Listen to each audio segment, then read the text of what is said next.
Good evening, everyone. Welcome to another night here with the Watchers Brawl, and I'm Man of Class. I'm gonna give you this match tonight. That's gonna be coming out. With me here is Shy Guy. How are you doing, Shy Guy?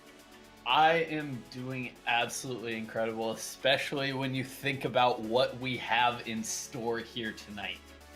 Yeah, and what do we have in store? Because that's obviously what we're here for. Yeah, it's the lower bracket finals. We are gonna be seeing Nevermore Nation going up against BarahNOW Nation to see who is going to get the chance to perhaps get some revenge up against Citizens, who is waiting the winner of this match in the grand finals.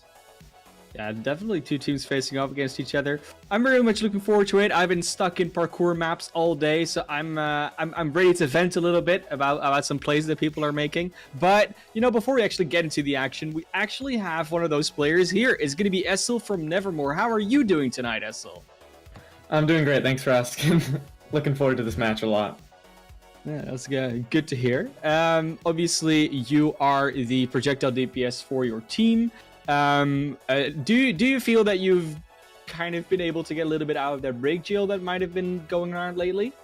Yeah, I feel like definitely break jail is kind of not as prevalent, especially in this tournament with all the hero bans. You're not always going to be running goats. You got to have some flexibility in what you can run. Okay, it's good to hear. No, always you always hear it that playing the same character over and over again could give you a mental breakdown. So good to hear that's not the case with you. We have been seeing a lot of, increase in a certain different other type of meta involving more Orisa style compositions, maybe some Rodok in it. Is that something that you've been practicing as well in your scrims lately? Not as much. We've been practicing on how to go up against it a lot, though. There's a lot of teams trying to run it, so we've been learning how to play against it, and we feel pretty confident against it in our own style of play. Okay, well, that's good to hear. Always be prepared, obviously. Is there something that you feel sort of defines your team a little bit? What makes you stand out from the rest? Like, just for you personally, maybe it's the players you play with, or it's the coach. Like, how is that? What's your X factor? If that makes sense. We work together very well as a team, but what really sends us over the edge is each of our players' individual skill. Our mechanics are a par above the rest, we believe, and that's what really can send us over when we need those clutch moments to come out. Okay, well, it's good to hear. Obviously, in GOATs, the clutch moments aren't really possible all the time, so it's good to see that when the meta shifts a little bit, you'll have that going into your favor. Do you feel that meta shift is also working in your favor, or is it just still a little bit of an adjustment? The meta shift, it's definitely working in our favor player-wise, but meta-wise, we spent so much time on GOATs, it's going to be a real hole to get out of that one, just based off all of our positioning next to each other and our communication. Yeah, I can imagine the transition. Obviously, you're going up against BarahNOW Nation here, coming from the lower bracket. They're coming from the upper bracket. How do you feel about this matchup? Like, have you prepared a lot for it? We're feeling pretty confident. We've faced BarahNOW before in scrims and in other tournaments. We're pretty confident with their style of play and how we can beat it. Okay, well, I mean, it's enough to be said there. Before we go into the match, obviously, I'm going to give you an opportunity to do some shout-outs to whomever you'd like, so go ahead. Oh, you're putting me on the spot here. Shout out to Nevermore for being a great org, and I'm very glad to work with it. Shout out to Vanguard, he's my off-tank player, really good. All of our players, just check out their streams and everything that you can about them. They're all really good players and all really good dudes. Okay, well, I mean, sure, I'll be sure to do that personally.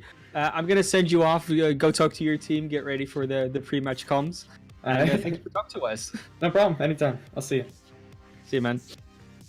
Let's at least a little bit enlightening there, Shy Guy. A lot of inspiring answers there. A little bit of that inside information.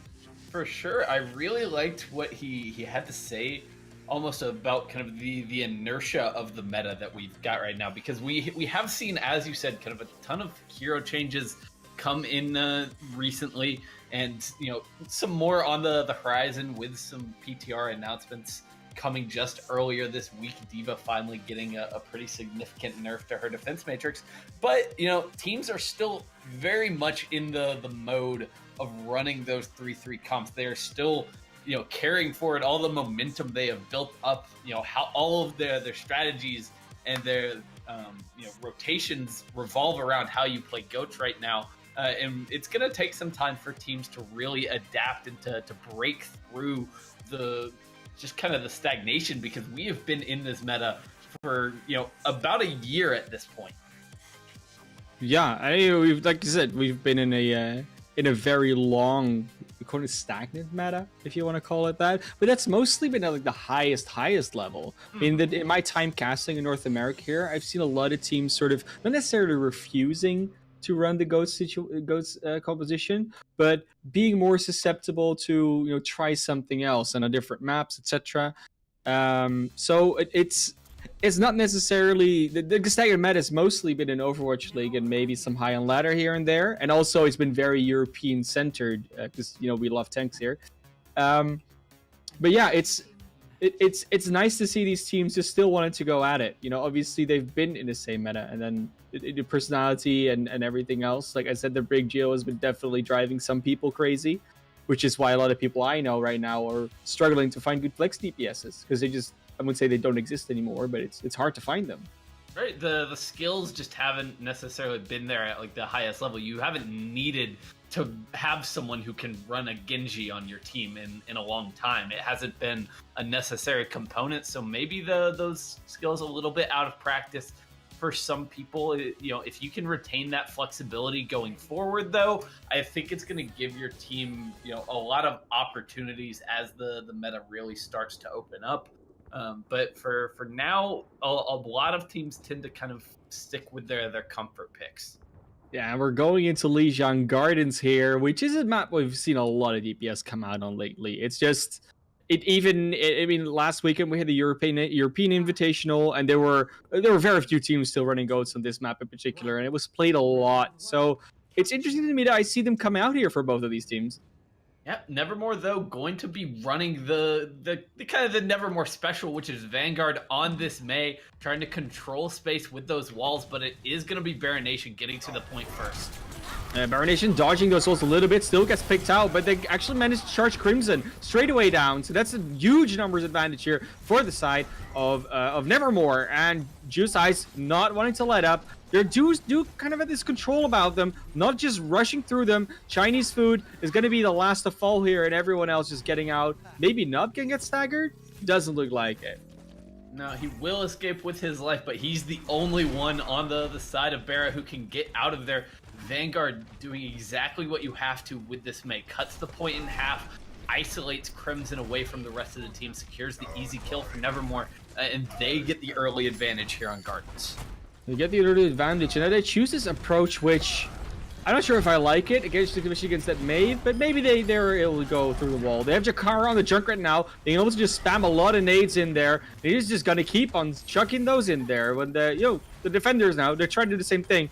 Doesn't necessarily need to happen, but Crimson again early to fall, and that's not what you want to see from your Reinhardt. Tony piling on into Chinese food, switch going down, MD2 falling, and this is looking like a dominant map for Nevermore here.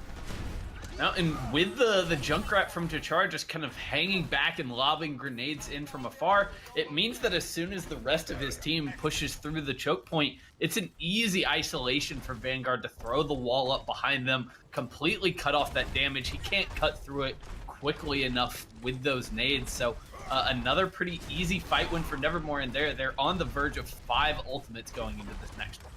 Again, same route of approach. The ults are there for both teams, but it's going to be such a hard task to get in here. No Blizzard from Vanguard, but the wall is still there, splitting them all up. Sure, the Transcendence and the Graviton still managed to come out, but it's going to be for both sides. Not much effect from either. This is Goats in full effect. Both sound barriers out. No kills just yet.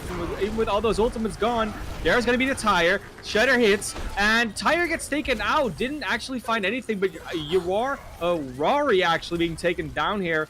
And that is going to be a very, very heavy investment here from both teams. Does look like Nevermore is getting the edge here a little bit, but the numbers have been traded out. So it's going to be ND2 taking down Vanguard. That should look really good here. Having the right members up, especially all the damage from the Junkrat and the Zarya. Even though ND2 goes down here, it should still look good. As I say that, being taken out and just turned around completely by Nevermore.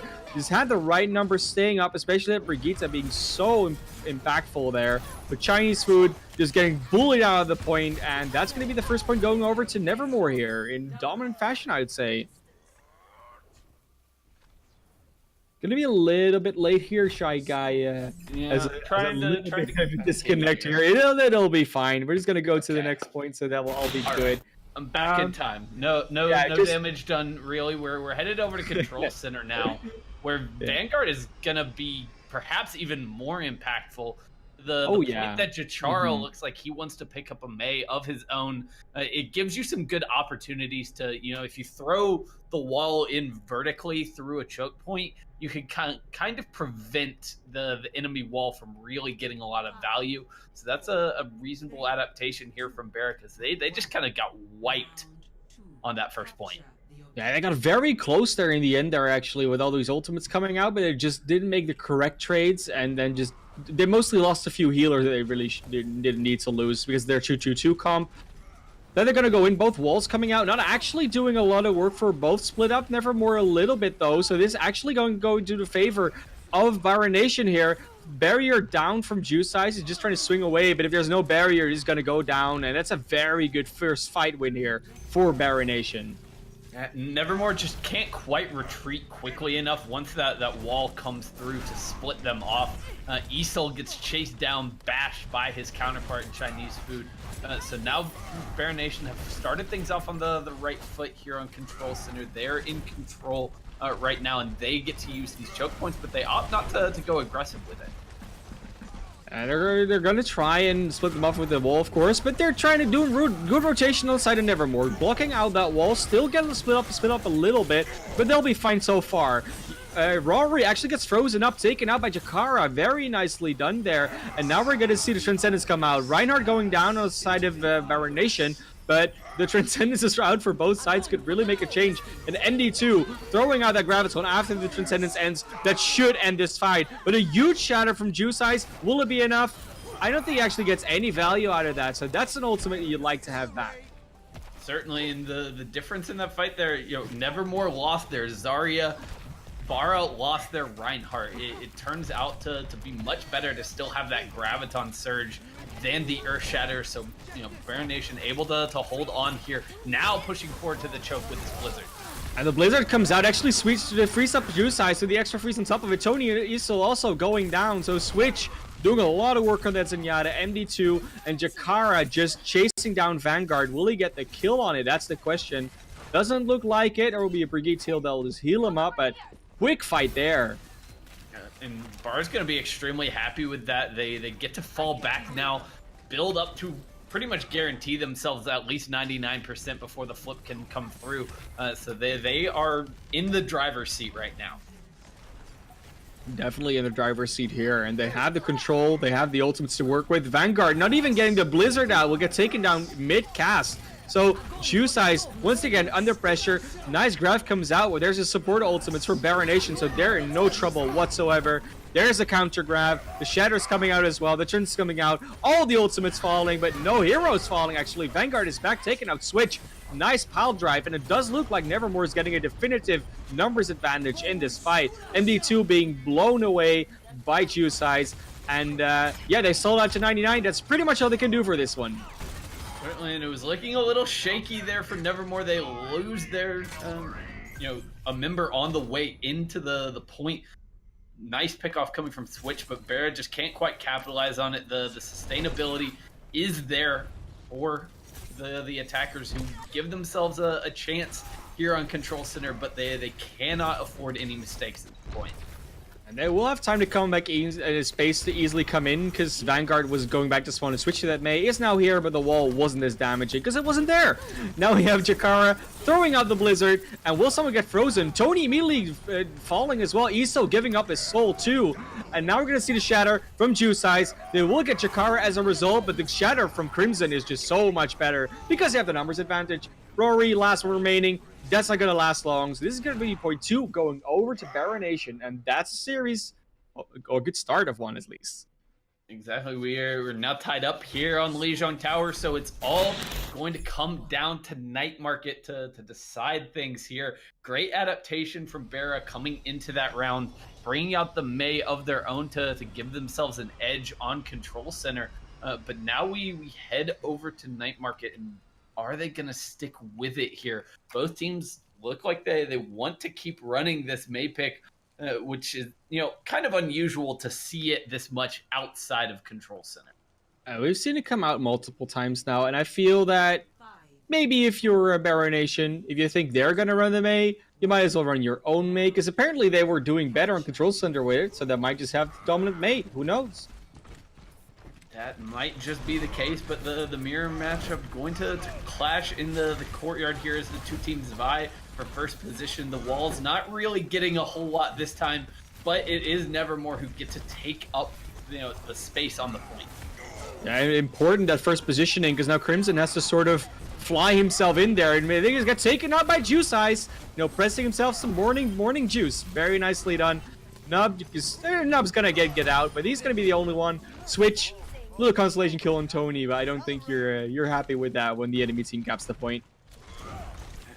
Nevermore there use their wall to make sure that they get onto the point in the first place. Fighting from that defensive position works much better for them, as Crimson and Chinese Food get a little over aggressive, get punished for it, and give up first control over to Nevermore. Now they're gonna try and get back in. Again, they use this Junkrat to fight back in there. They tried this on Gardens, didn't work that well for them, but they make the switch a little bit sooner now, so could allot to a little bit more value. And they're not that far behind on ultimates. They do have something to work with, especially that Transcendence from Switch. Once again online, and now they're going to try and get into this point. They could even use the Transcendence aggressively if they want to, because Rory's nowhere near the Graviton, but doesn't matter if Vanguard gets up for pick of Jakara. He's gonna back out. They don't have that spam damage, but now they're gonna get chased here, and Nevermore going so aggressive. Are they gonna get any follow-up? They get nubbed. That's taking away all the mobility. This is gonna clean everything up here. Crimson not even getting a charge kill on anyone, so Jakara will get some spawn spam, but that's about it. And that was a dangerous one there, because now they give up so much ults. And Barah are trying to play the positioning game here and play it slow and steady. They know they're going to win the shield battle thanks to Jakara on the Junkrat. But if Vanguard can hit these long-range headshots, secure kills with the Mei, even without the use of the wall, then Nevermore are going to be extremely hard to clear off this point. It looks like Jakara is just a different Pharah. Not a flying Pharah, he's with the team. Vanguard going so low already, but all those ultimates coming up. This is going to be a long, drawn-out fight, so it's going to be definitely 99% from Nevermore. But just going to be seeing where they're going to get in. Nice Graviton, and of course the Blizzard to just freeze them all up. Won't actually get any kills just yet, because the support ultimates were there. Support ultimates keep coming out. There's the Graviton from BarahNation. Will lock up a lot of people, but obviously those Transcendences are still there. Essel going down again. That's a shame. You didn't want to get there. Juice going very low, also falling. Then Tony. Then Rory is the last one left with Vanguard, and they'll all go down. And Switch, I think, getting 3 or 4 kills in that fight. A lot of power from that Zenyatta today. Certainly, and despite the initial kind of flurry of ultimates not really getting anything for the side of Barah, they do get the flip here, but now they've got to be perfect from this point onwards. 99% on the board for Nevermore. They're going to be pretty happy with that. Just need to build up to another set of ultimates and try to come back in here. They're going to be able to do so, obviously. Vanguard's now on the Mei, so they do want to deny a little more damage here, which is definitely understandable, especially with that Junkrat on the other side. But Jakara's got almost another tire, charges those up so quickly with all that spam damage into the Ghost composition. Jakara going to be ready to throw it out any moment. There it goes. Will it get any value? It will get the Lucio, and that's a big, especially with Chusai's going down straight after. And D.Va losing her mech, I don't think you're gonna see much more attack here from Nevermore. And Jusai's tried to make the right call there and get aggressive as soon as he heard the Rip Tire coming out, but unfortunately walks right into a Junkrat trap and can't get the tire before the kill comes through. So now Nevermore gonna back off a little bit, come back in here behind Isol's rally. Nice shatter from Crimson, gets Tony on the ground. Tony will fall, so now it's just gonna be Essel being booped around back to the team. But without that Zenyatta, are they still gonna attack? It does look like they want to, but I don't know if that's the call. Chusai's once again getting locked up, taken out. Jakara did fall, but I don't think that's gonna be enough for them to get an edge in this fight without losing their Reinhardt. I can see why they wanted to stick around, maybe build up a little bit more ult charge for this final fight. But all it's really done is, given Barah another opportunity to build up to some more of their own. This is going to be a very even deciding engagement here. Yeah, they choose to get Jakara back in on the D.Va, but that's a huge pick on the Switch from Tony. No Transcendence. Crimson going down. Switch as a result, because there's nothing to defend them from this Graviton damage coming in. And that is just going to be an easy fight win here for Nevermore. And likely the series. What a pick from Tony. Yeah, he just absolutely single-handedly wins them that map there. Things were looking a little dicey for them. The Transcendence from Switch would have made that an incredibly drawn-out, incredibly even fight. But without the Zenyatta there, without, in my opinion, the best ultimate in the game, Switch can't do anything about it, and it allows Tony to just go in here aggressively with the trans of his own in this play of the game, and they just clean up and take the win. At that exact moment as well, Tony gets the play of the game, and you show the moment just after he had actually killed Switch. Throws out the Transcendence, gets all the healing in, and is winning the map. I was actually going to ask you that, Shy Guy, because we see a lot of these Goats fights lasting very long, a lot of ultimates invested in, no one really dying until all the ultimates are used. Like, is that just because the ultimates are so good, or like how does that work? Like, why does one team that after all those ultimates, how is it that one of those teams then wins? Because there's going to be something about that, right? Well, the thing is, the reason the fights last so long is a couple of things. One, the defensive ultimates are incredibly powerful in this game. Transcendence, the amount of healing you can do, Sound Barrier, the overshields, even Rally with the armor is incredibly underrated for kind of keeping people alive and making people incredibly difficult to kill. But secondly, teams have just gotten really good at responding to all of the kind of offensive ultimates, your Graviton Surges, your Self-Destruct, Earth Shatters. People have gotten incredibly smart about how they deal with those as we have progressed through the Goats meta. Something you never used to see was teams using D.Va bombs for defensive purposes. It was always at the beginning of Goats used to kind of set up the combos with the Graviton Surge, and we just don't see that as much anymore. It's being used much more defensively now, and I think teams are just getting so much smarter about how they play this composition, and we've seen it evolve over the course of the year or so that we've been watching Goats, and now it's led to these teams all being at an incredibly high level, so fights just tend to last a lot longer. Yeah, we see the map ban on Ilios coming out here. Do you think that is that a good decision?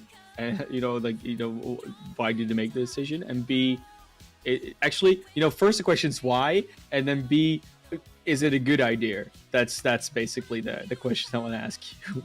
So I don't necessarily know enough about these two teams' history to say that Ilios specifically is a good or a bad ban. I don't know if these teams are good or bad on Ilios. What I can say is this: if you think that you are the better team in this series, and I am confident that the BarahNation believes that even after coming out on the wrong end of Lijiang Tower, I think you want to take us to our escort maps and our hybrid maps in particular, because if you look at control maps, they are incredibly swingy. Like, whoever wins the first fight on any given stage, most of the time winds up winning that stage. And there's a lot more variance in these control maps, and the same can kind of be said on Assault as well. So I definitely understand kind of banning that away if you want something a bit more predictable, let's say. Okay, it's a good one. Obviously, we're gonna go over to Hollywood in that case, and Mercy is going to be saved by Nevermore, meaning that certain options are going to be open and others aren't. My question is, does this mean that they have something prepared on Hollywood that requires the Mercy? Do they have a bunker set up that they might be bringing out? Is a Pharah gonna be in play? There's a lot of options you could go. You could see snipers at times on Hollywood. So I'll be interested to see what that means for Nevermore, and how they plan to approach this map. Yeah, and BarahNation's going to be starting on the attack, Nevermore on the defense. They banned out Orisa. Okay, so no bunker. I mean, not necessarily no bunker, but no bunker with an Orisa. And I think the main reason why they might have saved Mercy is that in case BarahNation goes for something like bunker-ish, then either you can run a bunker with a Mercy, obviously, but more importantly, you can counter bunkers with a lot of DPS, to which Mercy is a very good support. So that Pharah, very impactful. The Orisa ban, though, I think if they save the Mercy, banning Orisa is going to be a fairly good choice. Yeah, I think that's fine, especially so far. I think we've seen both these teams are rather comfortable running kind of your classic 3-3 setups. Nevermore going to the Mei a lot there on Lijiang Tower, obviously playing it at points on all three of the stages. But I really think that Barah kind of just wants to opt into the most standard comps available and try to grind things out that way. Obviously, they've been playing a lot of the 3-3, where they're able to play against it and play with it. So it wouldn't surprise me if we see that come out here from them. Does look like they have a little bit of a different thing queued up right now in spawn, but obviously it's the attackers. So let's look at the defense first. What are you seeing? Because I see a 3-3.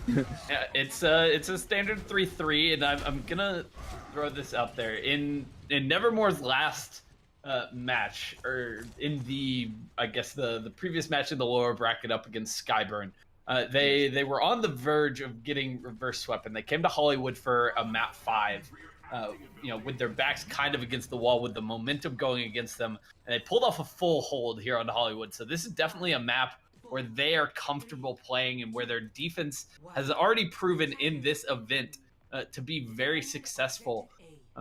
I'm wondering if this Sombra is just there for scouting, or... Yeah, it is. Yeah, it is. And they have Chinese food out on the break, but when they see this goats, they might either go 3-3, which they will, or they go keep with the DPS. Does look like they want to stick with the 3-3 throw. We're going to see a straight matchup, and this is going to be interesting, because we see a lot of high ground holds, and a lot of this, trying to attack the high ground. Oh, they rotate out. Oh, that's a nice movement, because they basically make them drop, and now they take the high ground for themselves. Ooh, are they going to try and push back up here? It doesn't look like they're going to push back up here. That's actually quite nice. Okay, so they took the high ground over. Nice rotation. And it's just going to drop down, and he's going to smack into them. Even footing, but they got the high ground attack. As he's Essel immediately going down once again. Jusai is falling afterwards straight away.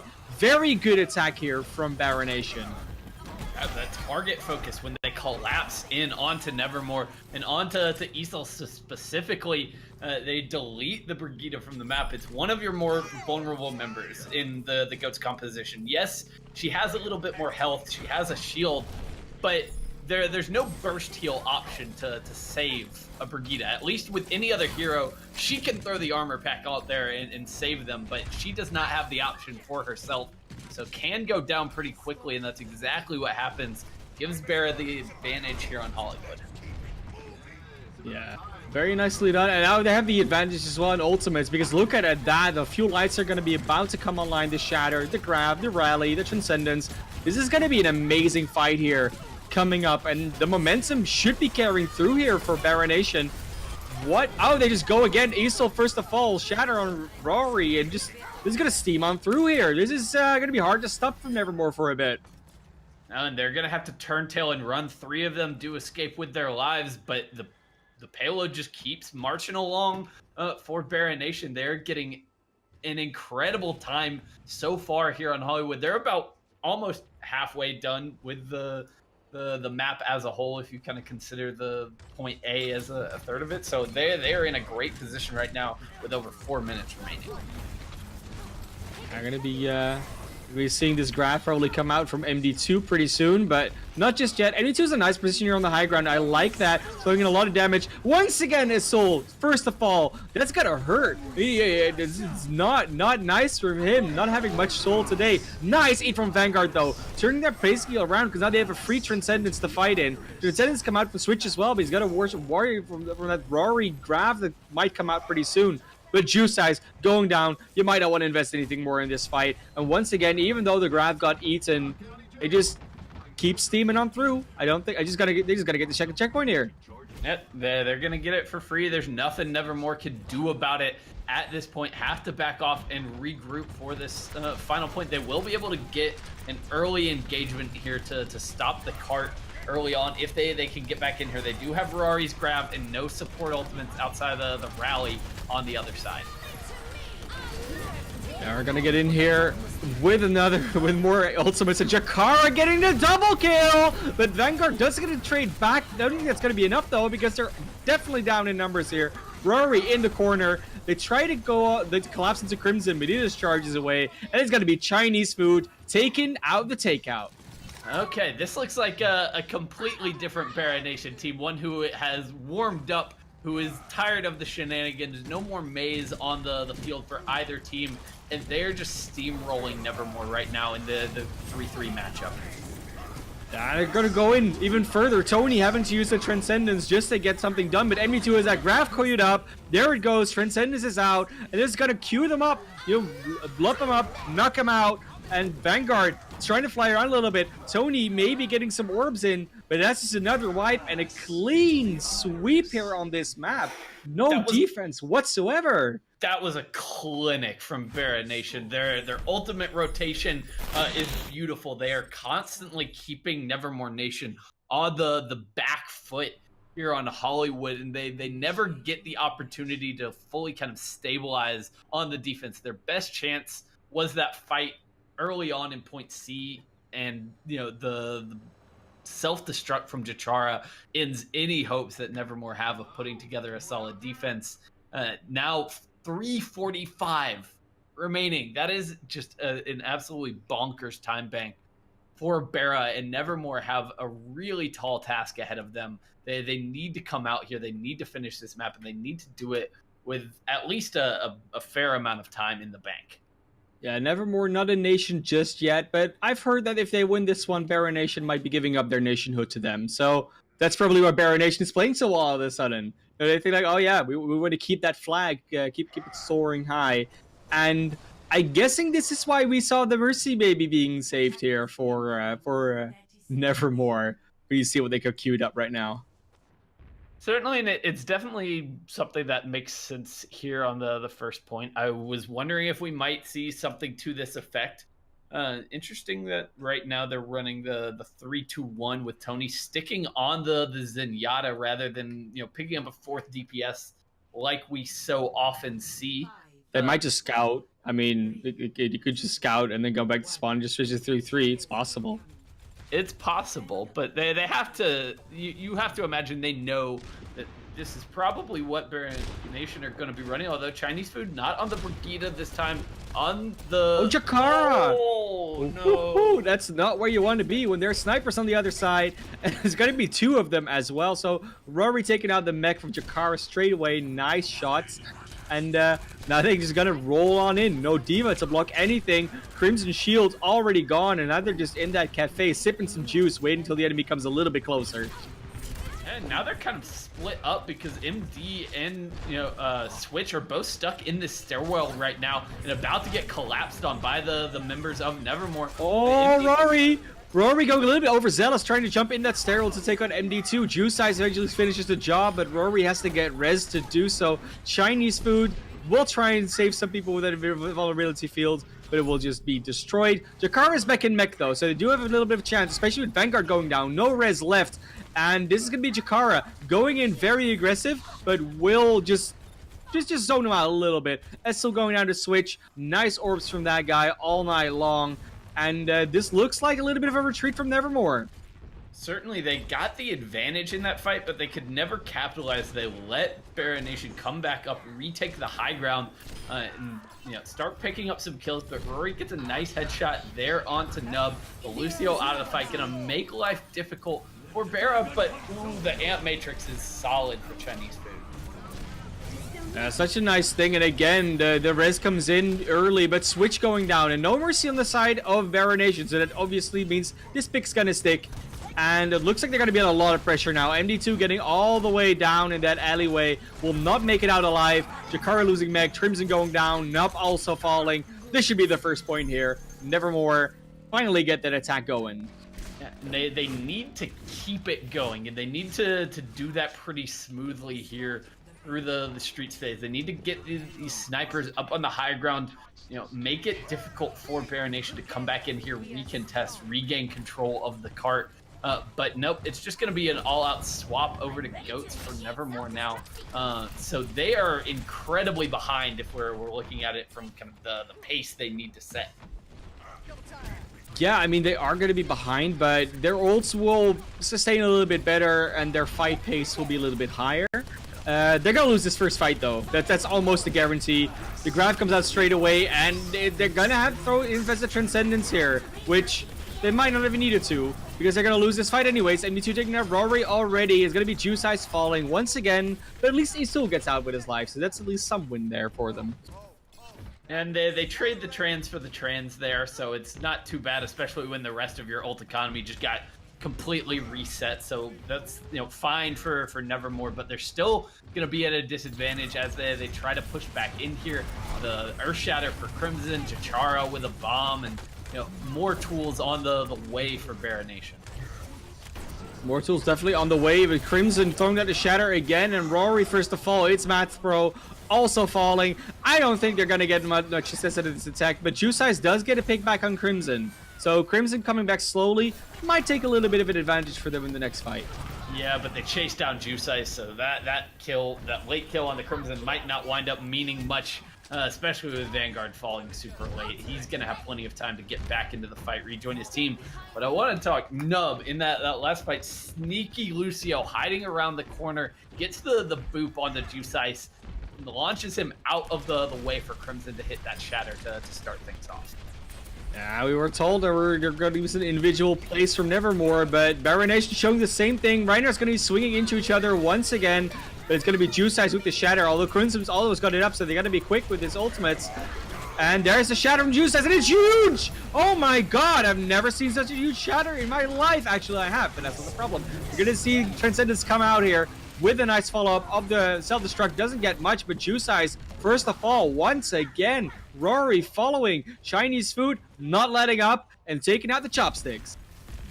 Certainly, and the reason that Shatter, despite how good it was for Juice Eyes, doesn't get any kills, all three support ultimates come out in that fight for the side of BarahNation. The Rally, the Trans, the Sound Barrier, all of those combined to be able to keep them up through that long fight, so they're still going to have the grab and a Shatter of their own coming into this next one. No support ultimates though, and there's so much online here for Nevermore. This really needs to be the fight they win. If they don't win this one, I don't think there's much hope for them in Hollywood. But they need to be conservative with their ults here. They need momentum to be able to actually finish out point B as well. I mean, let them fight first, and then we'll see what happens. But yeah, Azul goes in with the shatter, and a huge shatter comes out from Crimson. Sound Barrier will allow Juice Ice falls once again, and they're just not making anything happen here. I don't know what's going on, Zach. Shy Guy. Sorry. No, it's no problem. It's not a problem for me. It's a problem for Nevermore right now because they have no answers. They are getting read like a book. Crimson is hitting absolutely every Earth Shatter that he goes for at this point. But they have the ultimates. They have the ultimates, and they're using them. They use Sound Barrier. That's it. Well, they're gonna there's have some to rallies, use them but oh, the graph comes out here, but there's a Transcendence from Switch. It was in the line last time. The Self-Destruct though gets Crimson. That's finally a huge pick they really need because the Shatter is so free for Juice Ice now. Not gonna need to use it though, luckily, because like you said, they definitely need this momentum, and they only have 30 seconds to get to me. And Barah gonna have plenty of time to get back in here for a recontest. Even losing Nub late isn't gonna be too much of a problem for them. And they're pushing back in here with kind of a war chest of their own. Crimson going to get this Shatter online very quickly. They'll be able to engage with the aggressive Sound Barrier. So they have a very good shot of ending this map here and now and evening up this series. We saw ult advantage not being a problem here for BarahNation, so maybe they're gonna be able to do it. A nice shatter, what a boop up there for the other side. Nice charge from Juice, doesn't really get much, but Crimson has to get out of there. So Self-Destruct not fighting much, but Rory, Juice Size, Azul, they're all falling. This looks to be over, done and dusted, and BarahNation gonna take map 2. And Nevermore just don't quite build up to those support ultimates. They have the Sound Barrier on 88%, the Rally on 86 at the end of that fight, and they can't hang on long enough to get those crucial defensive abilities online that probably could have swung the fight back in their favor, given them a shot there at point C. But this map was all Barah all the way. They were in control from start to finish. And it's easy to see why they took us to Hollywood. Do you feel that the DPS composition coming out in their attack for Nevermore kind of dug that grave for them? Or do you feel that no matter the composition, they would have been behind anyways? I really think they were at such a huge disadvantage after the defensive round that they put up. They needed to try something, and you know, I don't think that the DPS comp was really the problem there, because where they really got held up on Hollywood was once they swapped over into the mirror, once they were playing completely on Barah's turf.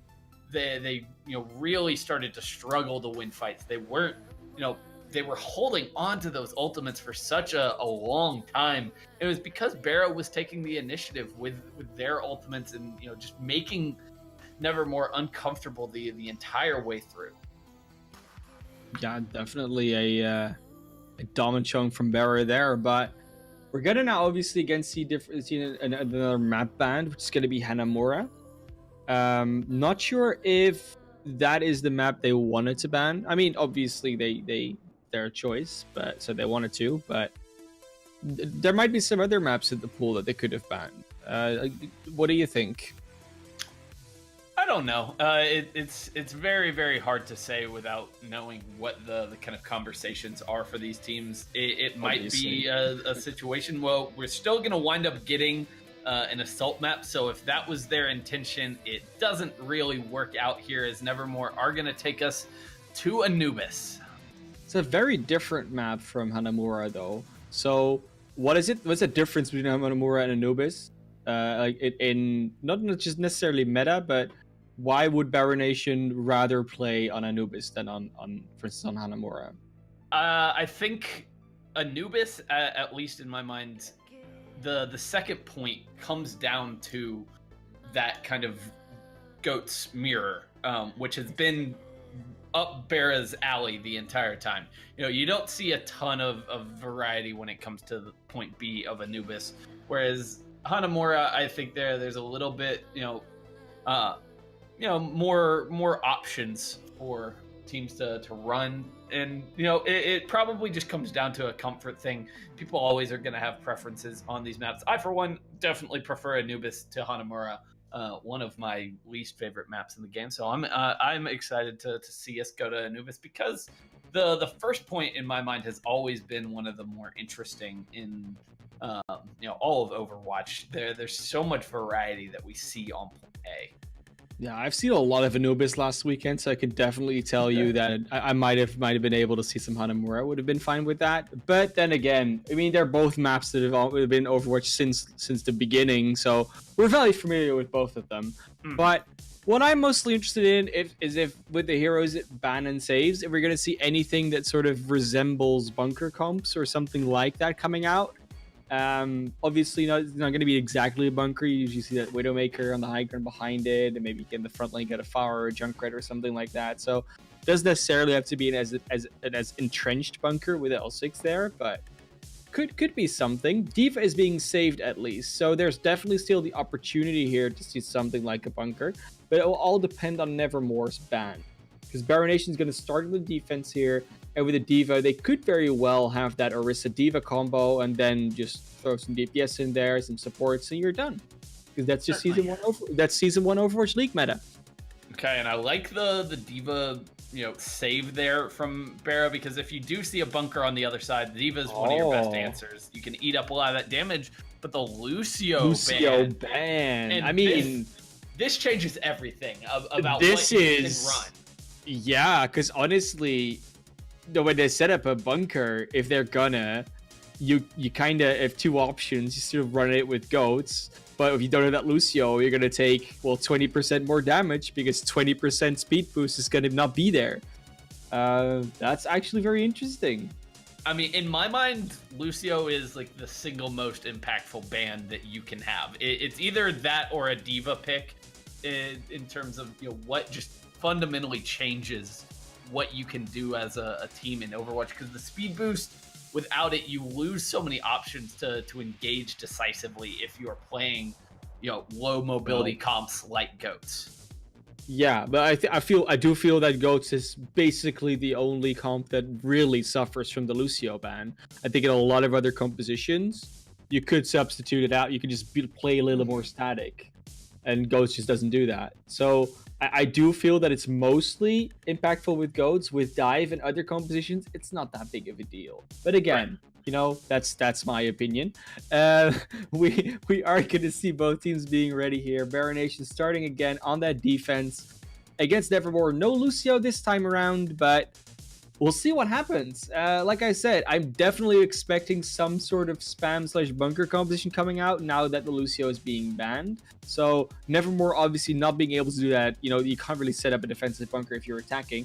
So they're going to have to try something on their own attack. But it's going to be interesting to see what Barah does, because they've been running a lot of 3-3. Both teams have, actually. And without that Lucio, that's going to probably look a bit different.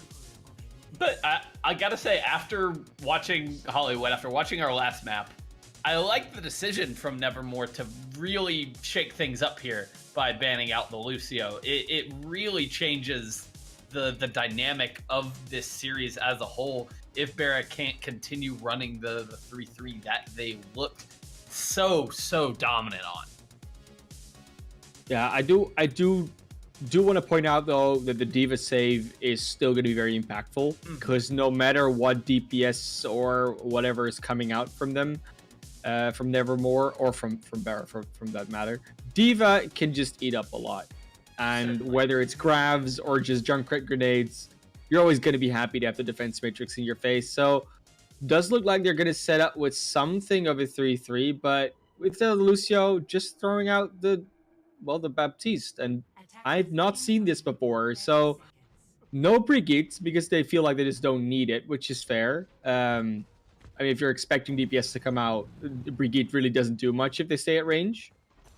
So I don't mind this.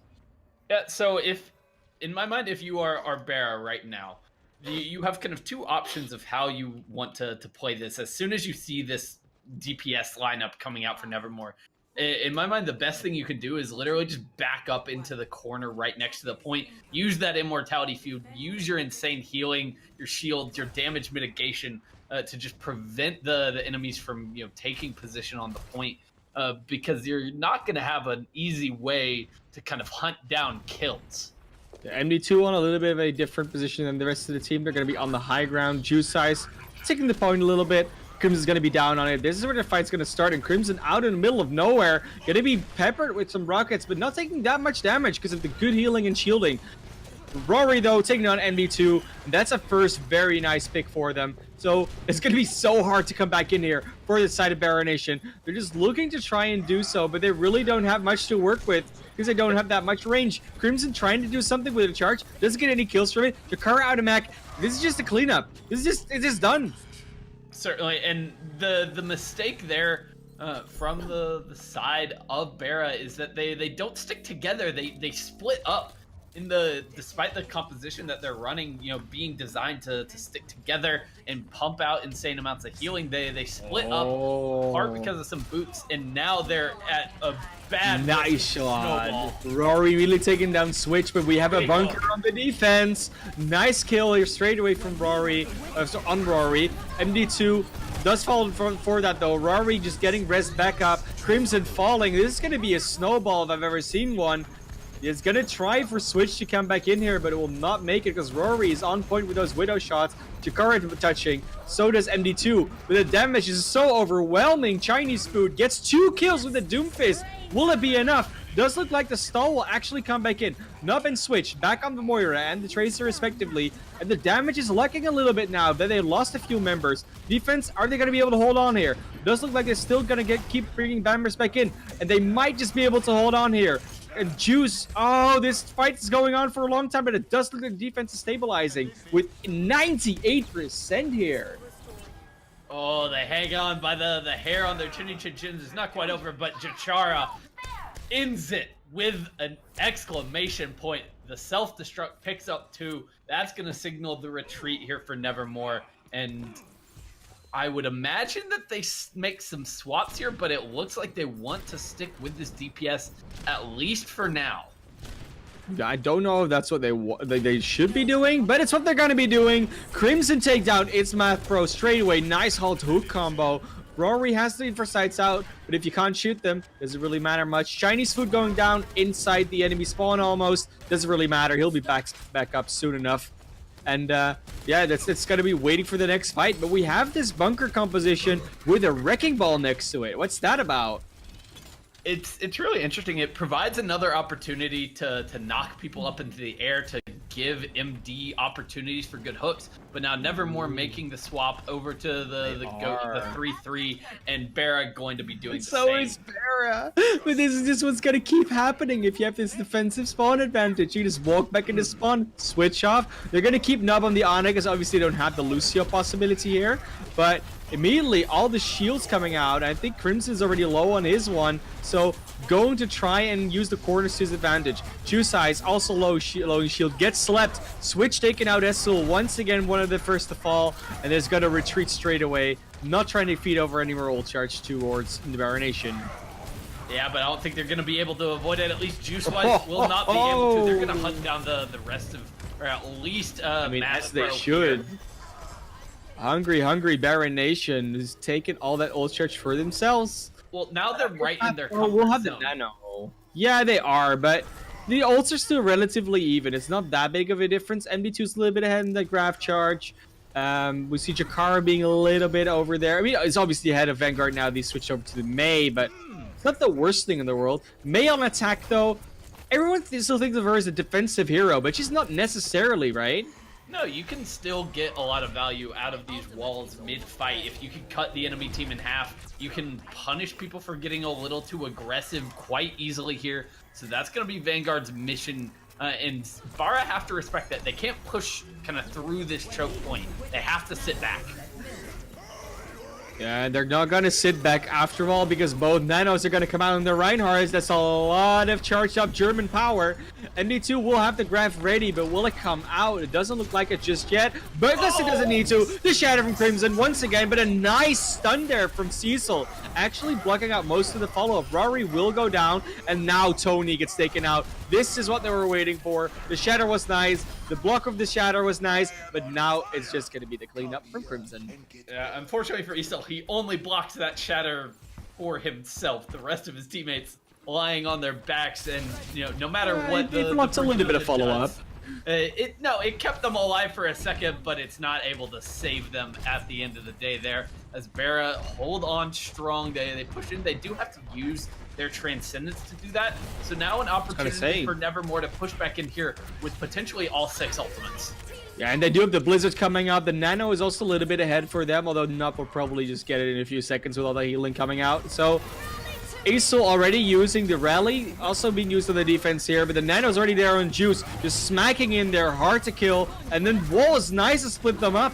Nice grab also to follow up on that. There's all the ultimates coming out. Jakara will fall after using that self-destruct. Chinese food also going very low, but not actually there as it goes to finish. But Crimson is meanwhile just swinging around, being a hot, charged up Reinhardt, and will not actually be able to be taken down. Going very low, but just gets the follow up himself, and Jakara also coming making another Doomfist. What a Doomfist play here.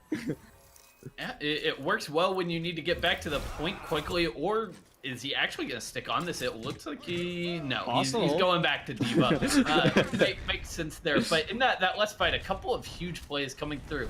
MD and Nub on the side of BarahNation, they see that their Reinhardt is on the verge of getting frozen up in that Blizzard. They commit the Nano Boost, they commit the team bubble to keep the freeze from coming through, and Crimson able to get the charge onto Zeus, start getting all the cleanup that they need to hold on.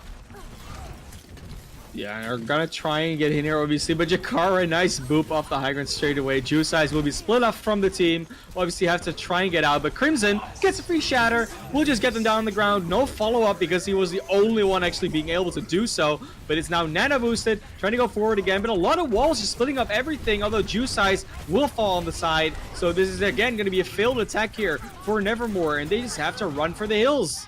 It all comes back to that boop at the very beginning. Jakara knocking Juice Eyes off of the bridge, and everything that happens in that fight, flows from that moment, eventually ending with Juice Eyes going down as he tries to retreat back to his team and just can't quite make it there in time. But now this has to be the moment for Nevermore. It would be devastating to get to 98% on your first push on B, and then to especially not with be all able these to complete ultimates. it out. Yes. This is their chance. That war chest, come on, they gotta get something out of here. Nice shatters, blocking Crimson out with that wall. Immediately, nice anti coming in as well. All the others coming out. That freeze will get Crimson as well. That's 3 down. Juice Eyes claiming those for himself. Switch on the side will not be able to do anything about that. Jakari is sleeping away, and that's gonna be the point completion. Not even in overtime, they actually managed to do so. Yeah, that's actually massive, because if Barah is able to stall that out to overtime, then they could give themselves a shot to win the map very easily. But 0.2 seconds, that's all that separates Nevermore from potentially not having another chance to attack here. Exactly. They calculated it. It was just perfect math, it's just math, bro. Just like they drew it up. Yeah, exactly. And, they say Chivalry's dead, but I think what's really dead is playing Doomfist for more than just stall potential. So, little bit of shame. But we did see that come out, though. I think that first push on B would have been much more successful had they just not come in with that Doomfist double kill, because that was huge. Certainly. That was on the verge of being a insane attack from Nevermore. They almost finished the map with about 6 minutes remaining on the clock, which would have been absolutely disgusting to see. But now they're coming out of the defense. This is where I see something. I see something shiny. You saw on the Junkrat, Rory did a lot of work on that Widowmaker on Hollywood. So definitely looking forward to that. Even on the attack here on Anubis, hitting a lot of good shots there. I think Switch's head was never really safe from anything. And they're running that Orisa. Not the Orisa Hog combo, though. And while Orisa is a very good solo tank, sometimes it's just nice to have that D.Va or Hog next to it. Gonna see how they work this out. We're gonna see a Torbjorn, and that's all I really care about, to be honest. Okay, what is MD2 doing? He's rolling out with the Bastion right now. They're just scouting. They're not going to set up a Bastion without a shield. No. That's not happening. He's doing it! He's doing it! He's got without the a shield, though. Why? He's got the immortality field. That helps a lot. I will say that. But Chinese food getting the pick on Rory. That's actually huge. The Crimson will be pressured by the Turbulent Turret a little bit. Will not actually die to it, but takes a lot of free damage. So Vanguard charging up to that Molten Core a little bit quicker than you might have hoped as attackers. Still quite a ways away, though. They are set up now as a defense, so they're really using MD2 as a shield breaker. Very nicely done, but they need to get some kills here. Yeah, eventually they have to push out into the open where the Immortality Field will not be nearly as potent. So they're having trouble getting through this choke point right now. The field, making it hard to kill MD2, but they can't, close the gap and get any kills of their own. Rory back online. Widowmaker even gets the kill on Nub, denying that res. Rory definitely. I mean, they said it, right? They said it. We have a lot of individual skill in their players. Rory showing that straight away. They're not a GOATS one-trick team. What are you talking about? Yeah, no, they're giving their players a chance to shine right here in this triple DPS setup. And I think, what Barah probably needs to do is break out DPS of their own at this point. They will put Chinese food onto the Hanzo. They're going to go for kind of a shield break composition here and, a little bit more slow and steady, an actual shield this time. Rather than the Bastion setup they had before. But there's still so much damage on the defense, though. I don't know if they're going to win that shield war necessarily. Tyre coming out here. We'll get 3! Esul taking the souls, reaping them out of his enemies, and Vanguard just putting the icing on the cake. Very nicely done. Jakara will just get staggered out. You don't need a mech diva. Just you sit there and think about what you did. And right now, Barah look completely lost. They have no answer whatsoever for what Nevermore are running right now. They're trying this slow and steady approach, but they haven't been able to get through the chokes. Granted, they've been behind on ultimates after losing that first fight, but they're in a serious hole right now. Like this is getting very, very dangerous. It's looking like Nevermore on Hollywood almost. Just no ultimates anywhere in the bank against the enemies, and there's just going to be 2 of the defense. Rory again getting a pickup to Nub. Molten Core just getting them out of that room, and Jusai is getting anything that comes out with a lot of damage. This is just a little bit of an overwhelming defense here. Yeah, a lot of ultimates did come out from Nevermore there. They commit the Valk, the Supercharger, the Molten Core. They use a lot to win that last fight. If Isol gets up to another Riptire, it's probably not going to matter. And look, no one on Barah is really even close. MD now going to get to a whole hog eventually, but they've been so slow to charge these ults because they just can't even engage into a fight. Oh, they have a very little range damage that goes past shields. Rory again taking down Crimson. We'll get their res out, so that will be fine for them, but they have to push in here somehow. And they can't get the pathing that they want, so another Hulk's coming in. Hook not getting anything because there is no Hook in the defense, but MD2 rocking forward now. They got the shield broken. Rory does get to pick up Chinese food, but they are in a position where they can actually take some good positioning here for the attackers. This is very nice, but Rory, once again, going to their high ground, and Switch is so far out. He's just walking through the open area now. Will not get spotted out, so we'll actually get to safely. Crimson now. This is a shield battle. 98%. But MD2 is gonna go for it. He's gonna go for the drop on the hook and the hook. Nice one on Its Math Pro. We'll still have the ultimate left, and that Molten Core will just get cancelled out. Very nice job here. It all falls apart for Nevermore here at the very last second. Very last second of the full hold. But Chinese food makes a heads-up swap there. Goes over to the Widowmaker. Rory wasn't expecting to see that on the other side, and he gets the surprise kill there. Stops the menace from just ripping them apart. And Isol stuck at 98% on his ultimate. He couldn't land that last grenade to build up to the Riptire. That could have shut it all down, ended Barah Nation's hopes, and now they roll into point B here, where I think they'll be much more at home, where this bunker the bunker comp is not really going to be on the table for Nevermore. Yeah, Jakara trading out there, now going on the Junkrat, and Vanguard going onto the Mei, but we see a relatively similar thing that we saw last time going around this. So we had the Mei versus the Junkrat. Junkrat obviously just breaking down the wall as soon as possible. He's gonna smack into it. Crimson once again going very aggressive and not being punished. Instead, it's Juice Eyes having to back off, and it's Crimson out in the open. Nice sleep into Juice Eyes. Will not actually fall for it, but they do get the kill on Easel. Once again, the first to fall. Crimson falls afterwards. Actually, Juice Eyes. Sorry, that's my bad.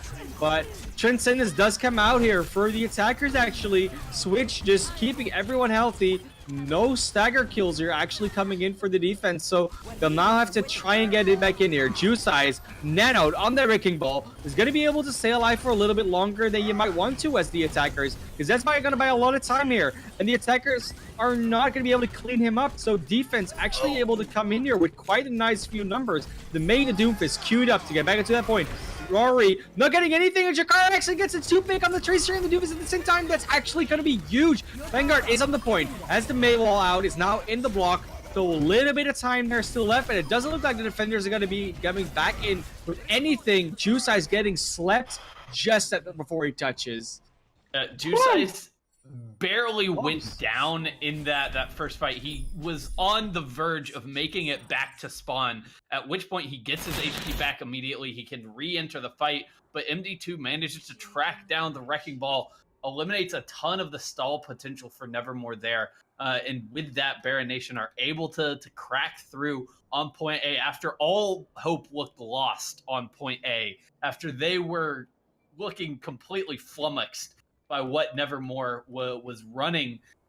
Barah, they forced the swaps from Nevermore after the point A hold doesn't work out, and without any ultimates to keep them afloat, they just can't quite hold on point B. So now it was so close to being a turning things around for Nevermore, but now they're on the back foot again, and they need to do something on this attack. They need at the very least to get point A.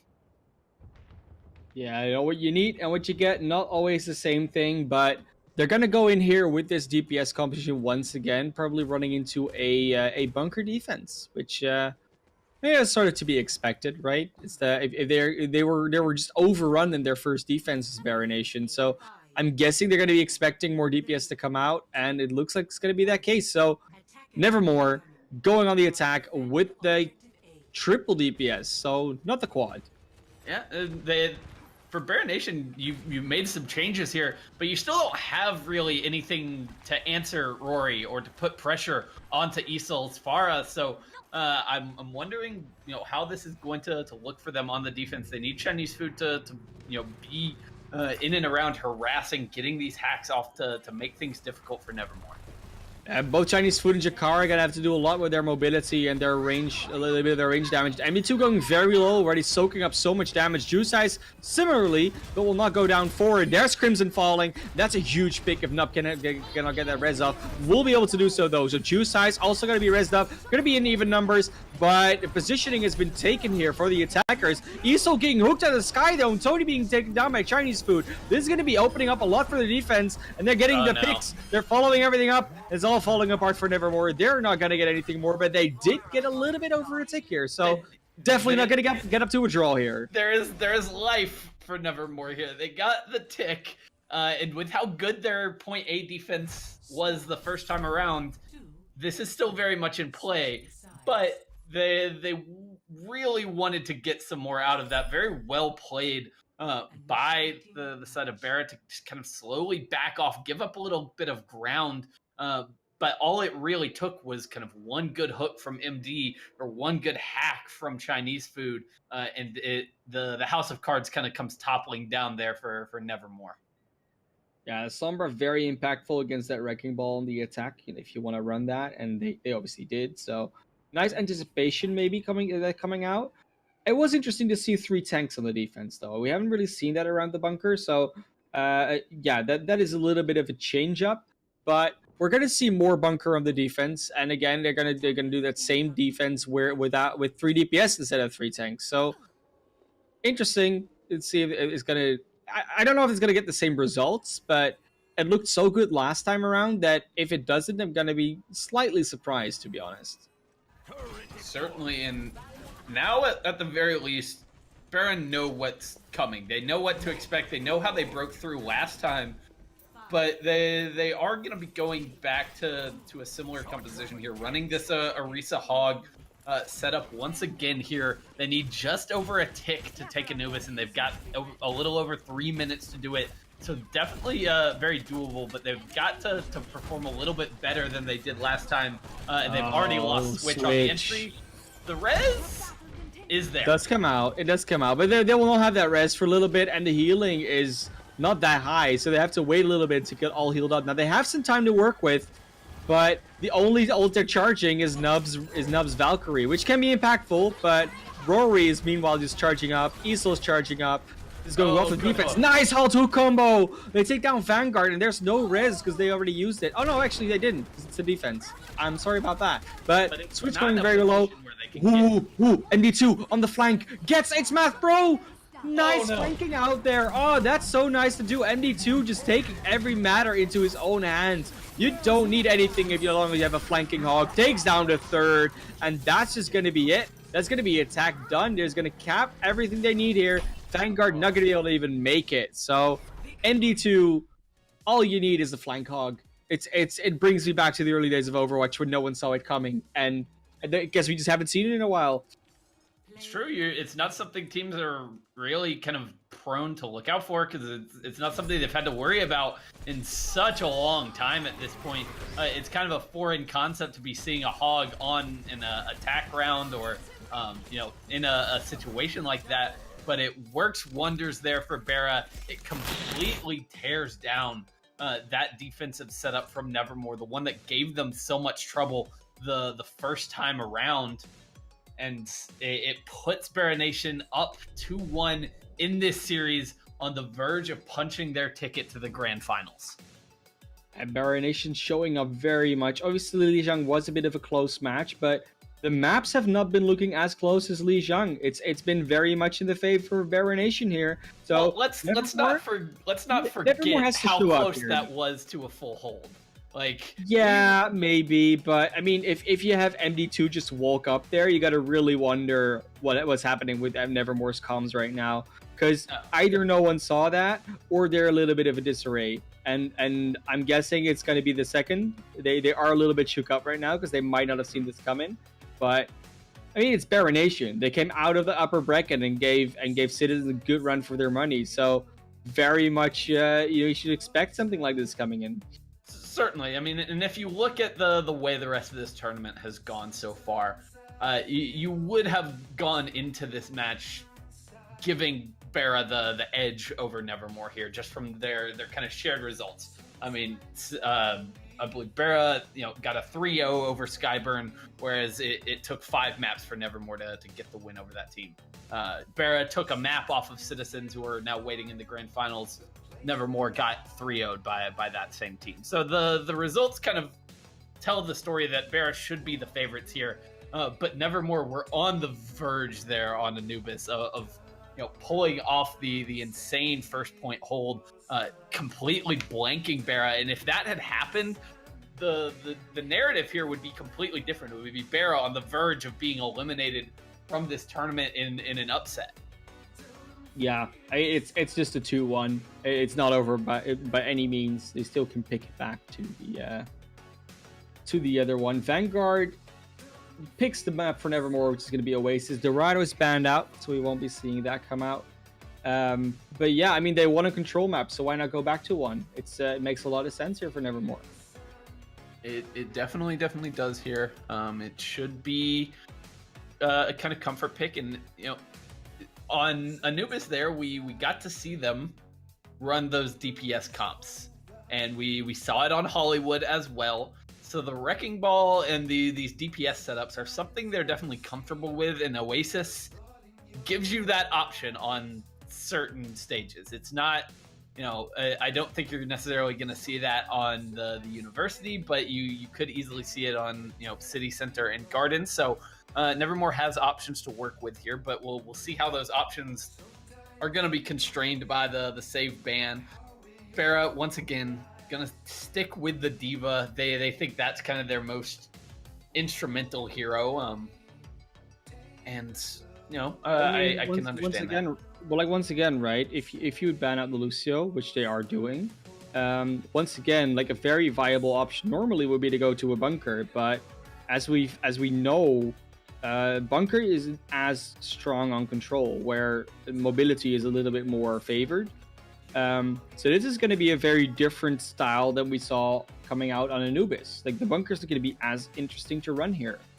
Certainly, it's going to be a very different style from what we saw earlier tonight on Legion Tower. This is not going to play out in the same way at all. We will not be seeing any, GOATS composition. We might see, an Ana or a Batiste subbed in for the Lucio if teams still want to run the 3-3. I've seen people do that, particularly on University, where, the mobility not quite as important, a little bit less of an open space, just kind of more closed in area to work with. But it'll be interesting to see. Barah kind of found something there towards the end of the round there on Anubis, using the Roadhog pick from MD2. That could be a potential option if they want to counter out some DPS picks from Nevermore. Yeah, they're going to start on University like you were just talking about, and very nice. It's a very nice map, and the premise is, of course, very nice. It's people sharing knowledge, teaching each other things. But yeah, will we get taught something new composition-wise because of these bans or not? That is going to be the major question, obviously. So we see them just waiting until they can actually pick their heroes, but I don't know. I think you got to sort of expect Nevermore to go into a more DPS route if you are BarahNation. Certainly. I wouldn't be surprised to see some Sombra on this map. It's definitely very viable here on University.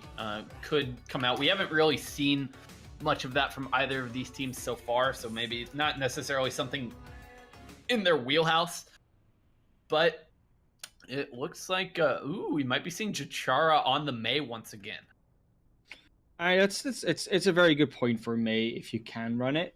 I'm surprised we don't see any Orissas, because we've seen a lot of Orisa Haltuk paying off, and Haltuk just paying off a lot on this map. And obviously with the Lucio not being available, it opens up a little more opportunities here. Well, but you asked for it earlier. We're getting the Doomfist, and yes, not in a stall situation. Ferrari breaking this one Ooh, out. And like I said, you got to sort of expect that DPS to come out from Nevermore, so they're not. I mean, they're going to switch over to the Hog Orisa. This is going to be a matchup of the age. You get the triple tank. Same sort of style they ran on Anubis, but without the Sombra this time around. Chinese Food going to be on the McCree. Certainly, and they are just barely able to get to the point to stop the take coming through, but still doesn't matter much. Doomfist gets in the back line. Yeah, Rory just getting two straight away, and yeah, time on Doomfist is not dead. I'm happy to see it. Crimson not gonna get out with his life, I feel, and nice ultimate charge building up there already for Nevermore. There's gonna be a lot of ults being ready to be rotated. Certainly, and I honestly think that Barah probably should be playing Chinese Food on the Sombra once again. It would be a great way to deal with both Juice Ice and Rory potentially with those hacks, stopping the mobility of those very, very, very mobile heroes. So could be an option, but Vanguard about to get to his first EMP, and that could be deadly. Yeah, Essul and Vanguard just taking them down vanilla, though. Jakara does get Rory again, but doesn't really matter. I mean, Doom is just a distraction at that point because the kills are just coming in regardless. And it's Math Pro. Still has the res. They will get Essul late, but, it doesn't really matter. Safara, she'll get back. She raises her ult, doesn't need to charge much more. Juice Eyes was slept, though, and anti-nated will not be able to get out alive. That's a bigger pick, because now there won't be a tank to actually contest the point properly. And I don't know if they're going to be able to hold on here. Yeah, they'll fall back and give up some ground right now and hope that Juice Eyes can make his way back into the fight quickly. He will get back here, but Rory gets hacked up. Chinese Food able to secure another pick there. Yeah, nice ult combo coming out. The EMP hits a lot of targets, and they actually get some kills out of the barrage. But it was a little bit too late, and they invest some ultimates, not win the fight. Might want those back. Certainly, especially with Chinese Food about to get to his first EMP. Things are a lot more difficult playing into this Orisa Roadhog setup now that they're set up on the point. They're in the position that they want. They're playing defensively. It becomes much harder for Nevermore here to push back in, but they're going to try to approach from the high ground. A nice hook in, but Rory does make it out alive. There's the EMP. Hits 4 targets straight away. Juicei's going down as a result. Rory, Tony, and Issel not taking any damage as a follow-up, though. So they're still alive. They're still able to get him in here. And actually, the rest comes out. Tony will get hooked and taken out by MD2. That's a very nice pick-off, but they still got to get some more because this fight is not over by any means. Well, I mean, it's going to be over for the time being, as Nevermore do have to kind of back off as soon as they lose Tony once they're down. MD2 still trying to push forward and get some more. Will get... Oh, the BarahNOW could secure some kills. That could be huge for Nevermore. Yeah, nice Meteor Strike from Rory there. He's been showing up a lot on all his heroes he's played. Gets 3 kills and a DMEC and the kill in Jakara. That's just Rory's fight. Oh, that was all Rory. Nothing else really had to be done there. Just get that Doomfist in there. He'll smack him around. And Tony hits the long-range BarahNOW to make those kills possible, to stop the healing onto at least 3 members of BarahNation, who now have to get back in here quickly, but they've got 5%. It's going to be Chachara to get in here and touch. Nice EMP, and again the barrage as a follow-up. They'll this time not get that many kills from it. Again, Issel going down. So do Tony and Rory, though. This is just turned around completely on its head, because that looked like a very good ult combo for Nevermore. No, it really should have been, but the reaction time switch gets the nano boost out onto Chachara, who's able to kind of help the team sustain through that fight, despite the big EMP coming out from Vanguard. And now Nevermore, they've got to find a way back in here. Vanguard gets hacked up, gets hooked. Juicei's off the map as well. This is 2 heroes already down. They're just gonna have to go back to spawn. They do have time for another regroup. They will have time for another regroup. It's not a really quick situation. But the hook on Issel, that is big, because that's probably not going to be able to be rezzed up. They're going to try for it. And there's the Meteor Strike from Rory. Will be able to get in once again. Doesn't get any kills. Immediately gets hacked up, stunned up, slept. It's just nothing to go for. Juicei's also hacked. Does get a kill on Nup with the mine, so they're relatively even in this fight right now. But there's just a little bit more sustain here on the side of BarahNation, so Juicei is going to roll back in. Another barrage actually gets Crimson out. That's a huge pickup. So they could very well win this one, but Vanguard going solo gets healed up just in time by its Math Pro. This fight's going everywhere but to an endpoint, and MD2 falling to Rory. The 2 big tanks now out of the fight here for BarahNation. This should go to Nevermore's favor. Yeah, and there's the EMP. That could be the closer for Nevermore as they try to get in here. They're trying to kill these members in the hallway. Vanguard will pick up the double kill. They're on the verge of getting the retake. Was BarahNation, but it's not going to happen. Juicei gets the nano going crazy, even with that EMP from Chinese food. Going to be tough to turn this one around. Yeah, MD2 Doomfist does come in, though, and they almost get the kill into Juice, but Juice just goes to the health pack. It's going to be fine. It looked a little bit dire in the end there, because its Math Pro had been taken down, but they're fine. They had the members, so they do take it out in the end. And that's going to be Nevermore taking their first point here in Oasis. That was pure chaos there on University. Definitely. I am loving it. The clash of styles that we are getting right now between these 2 teams is fascinating to watch. This is what happens when things are kind of opened up, when we step outside of the confines of the 3-3 mirrors and the standard compositions. We get teams having to make plays on the fly and really adapt to what their opponents are doing.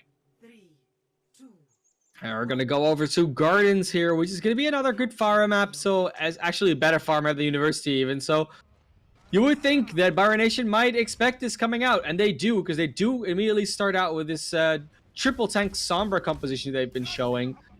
Not a lot of healing, but at least a lot of health. So that should probably help them out a lot. And Rory not being able to get it anywhere. They do hack Nub, but Rory already being down.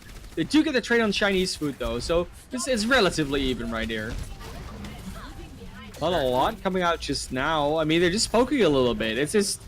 They're trying to set up on the point here on the side of BarahNation, but they can't really get any damage onto anyone. It's actually Nub going down once again. MD2 will get the pick out Issel, though. Another nice hook from the Roadhog. And Rory not getting anything done on that Doomfist anymore. So the first control actually going over to BarahNation here. And right now, Barah's whole comp is kind of designed to make life really, really hard for Juicei and Rory. The amount of CC between the Sombra hacks, switches, sleep darts, the hooks from MD2, they are just making sure that there's not going to be an easy kills available for the Doomfist. And now, yes, Nevermore make the switch. Rory over to the Soldier 76. Yeah, Soldier 76 going to be able to do a lot of damage from range. Is really starting to poke out a little bit. They do get the kill onto Chinese food straight away, though. So that's going to be a little... Oh, sorry, that's Vanguard. My bad. Somewhere down at least... Yeah, I was going to say, that was just the complete opposite of that. But it's going to be a nice nano onto Crimson. He's going to be able to just walk forward and pump some damage out onto the other side there. They are going to be able to heal everything back up, though. So Tony's got the nano now. The Valkyrie's already out from its math throw. And there is the nano onto the Pharah. Gets 2 of the tanks straight away. Chinese food falls shortly after. And that's going to be Esul finally reaping some more souls. Point will flip over here. It's, at least it looks likely. But Switch having a little bit wanted to say about that one. So Switch will go down. Jakara also to fall. And with about 70%, this is looking to go over to the favor of Nevermore. As I see that, though, they're just going to come back in. Both the Rodok and the Orisa, they have a lot of sustain, so they just choose to use the EMP to just cut that point over. 81% is going to be. That's another 10 or 11% that maybe didn't really need to be there. So nice contest there for BarahNation. Maybe seem to try to get big, and obviously the EMP just being invested is quite a big deal because now the EMP will be there for Chinese food, and he really needs to get a big one and can get that. The juice size is just rolling around. It's going to be hard to find some targets now that everyone is just away from Chinese food. Gonna throw in the translocator. It will actually get the pharmacy out of the air together. But there's a tech visor coming out from Rory. They do get the pick on Chinese food straight away, but Ace will go solo. Will be able to get healed back up by its map throw. So this fight is not over just yet. Nice try from Juice to get in there, but the whole Hawk will just shred through that little mech ball. So MD2 taking a little bit of a trade there, but they have invested some ultimates, so not getting much for it. That hook though, MD2 once again showing out big on that Roadhog, but another barrage coming out from Esso just pulls it back in, and Tony getting the finish onto MD2. This fight still looking very good for Nevermore, and BarahNation might just want to back into spawn. The nano boost onto Easel gives him both the sustainability to survive through the barrage, which you don't necessarily see often, and some added punching power to those rockets to secure the kills. So Nevermore will be able to hang on here. That means they're going to equalize. Around the time this next fight starts. This could be our last really clean fight between these two teams. It very well could be, and there's no EMPs. MD2 already getting the hook here onto Tony. MD2's been on point with those hooks. It's actually almost scary right now. So we'll just take over that high ground. We'll not hit the hook onto Isul, unfortunately, but this is going to be a very close one. Isul just trying to dodge all those right clicks and going so very low, but does manage to stay out. Vanguard getting hacked and anti-nated, though, will not be able to get out here. Rory also falling back on that Doomfist now, and this looks to be a fight win here for BarahNation. There will be another contest here, but it might be a little bit rushed for Nevermore. Yes, but they do crucially have Vanguard's EMP and the barrage available to come into this next one, so they have the tools to make it happen. In that combo, it needs a supercharger comes out from Crimzo, playing those bongos loud and clear, but Juice Eyes falling straight away to MD. That's not what you wanted. Nice EMP straight away, hits most of the members, and they do get the trades there into Crimson here, but Essel once again going down. Juice Eyes has been rezzed up, so he's back in the fight. Switch going low, but will he get finished off? Doesn't look like it. Instead, it will be Juice Eyes going down to another whole hog. And it looks to be like BarahNation has managed to get a point back. Yep, and this is the same story we saw on Lijiang Tower. Nevermore coming out strong on the first point. Barah fighting back, but who will take the final point? We're going to be heading to City Center to decide it all. Nevermore needs to win this stage, or they are out of this tournament.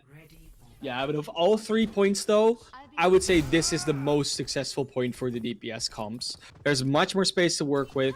There's not as much cover for the bunker to set up on, so if there's any of the 3 stages that I would have expected Nevermore's DPS to work out on, is this one. I am a bit curious, though, why Rory's still running the Doomfist, though. Definitely, especially now that we see the adaptation from Barah. He knows what they're going to be running on the other side, and he hasn't been able to find a lot of value. Is getting hooked out, getting slept, getting just completely denied a lot of value from that Doomfist, even though it worked so well on the university stage. But now the bunker trying to make the rotation up to the high ground, but they got to be careful here. Nice alt hook once again. Nice combo. Rory getting taken down. Vanguard following suit, and that's not what you want for the Nevermore comp. You wanted to take that space, and it's so curious to me why they're fighting in this more enclosed area for that reason. Certainly, they wanted to try to take the high ground and kind of ambush Barah as they pushed in, but you have to be still careful with the way you position when you know there's a Roadhog on the enemy side, because if he lands that hook, you are dead. You have no way on your team to stop it. You don't have a Zarya bubble. You don't have a defense matrix. You don't even have a shield anywhere to try to stop that, so you cannot get hit by those hooks. Rory putting some pressure on the Chinese food and actually takes him out. That's a nice pickup there. Juiceice manages to get away from that hog. He's the one member that can actually survive that, it seems. Rory going on a killing spree here. No Sombra means he's free to go when he wants. That's the third kill he's got on already. And sure, he goes down, but 3 for 1. That's a trade you'll take any day of the week. So MD2 backing up behind that shield. That's going to be Juiceice going over to that. So they flip back the point, 36%. And now they're just going to try and keep going. Essel just takes down 2 once more. And it's going to be MD2 trying to run away here with Chinese food on the backup. But you know, they don't really have the members. Although I say that, MD2 doesn't really need C-Mazy because he already has his hook. And now it's going to be the hack. EMP coming out. It's Math Pro. Immediately going down. Vanguard has already fallen. Juiceice is going to be on the point. Rory going into the 1v1 with MD2. Doomfist versus Roadhog. That's an interesting matchup. So Rory just chooses to not take it. They are still in control of the point, so they might be able to take a little more percentage in there. But that's going to be the flip back over to BarahNation. Yeah, at least Nevermore get 31% on the board, and they will have ultimates to use as they push back in here.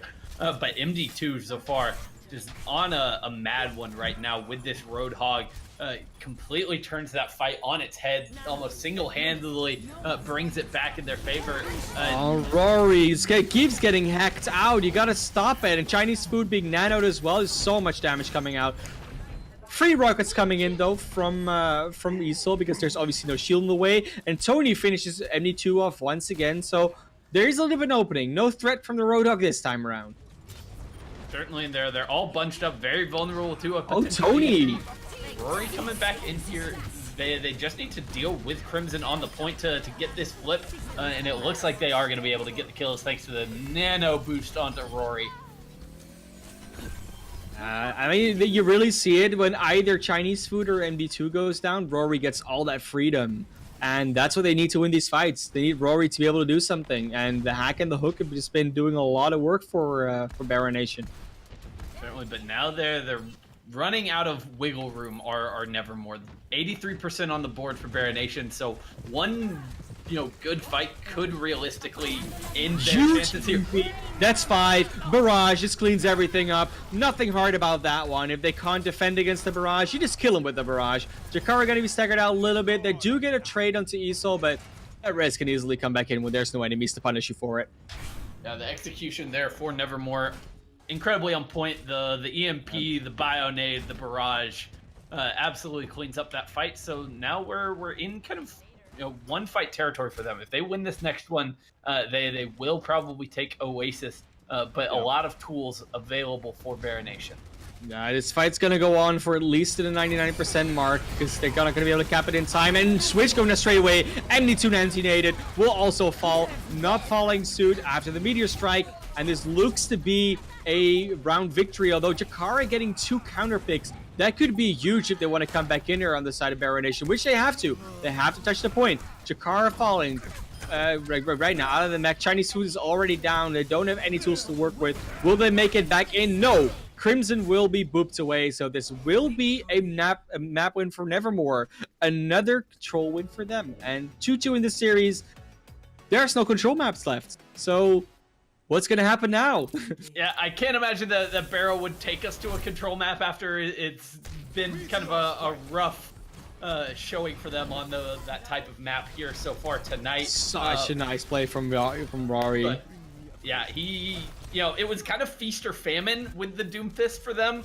When he was getting stopped by those hacks, by those hooks, things were not going for Nevermore. But whenever he got opportunities to run free and really wreak havoc on the back line, they looked very, very strong on those DPS setups. Yeah. But now I'm a little bit worried because for the first time since the very beginning of the series, since after our first map, now the hero ban is going to be for BarahNation. They are going to be in control of what hero is off the board this time, and I don't think it's going to be the Lucio again. So we could very well be seeing a return to the 3-3 at least for Barah. I mean, we saw it happen on Hollywood. They banned out the Orisa in that case when the Mercy was saved. So Iconwell's going to be banned. We have a choice between Junkertown and Paris, and I don't know which is the lesser of two evils when Good you God. are BarahNation, because either of them have a lot of Orisa potential, a lot of sniper potential, and when it comes to these DPS matchups, it's definitely been looking in the favor of Nevermore, I'd say. So what's going to be the choice here for BarahNation? I'm curious. I want to know. I just want to know. And it looks like they have a little bit of they have some deliberation going on. Because do you go for Paris, which is just a community-wide dislike? I mean, a lot of people just don't really like to play the map, which is understandable in a lot of ways. Or do you go to Junkertown, which is one of those maps where literally anything can happen? And they're going to go to Junkertown. Yeah, that's what I was going to say, is that both of their options there are really kind of wild cards. Junkertown because They like are. literally anything can happen, in Paris because no one likes to play it, so no one plays it. So you don't really like know how good you are at Paris necessarily.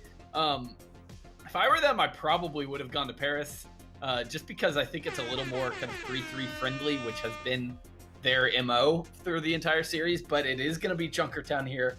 So they're going to stick with, something they have at least like seen a lot before. They are going to be practiced on Junkertown. They know what they want to do on a map like this.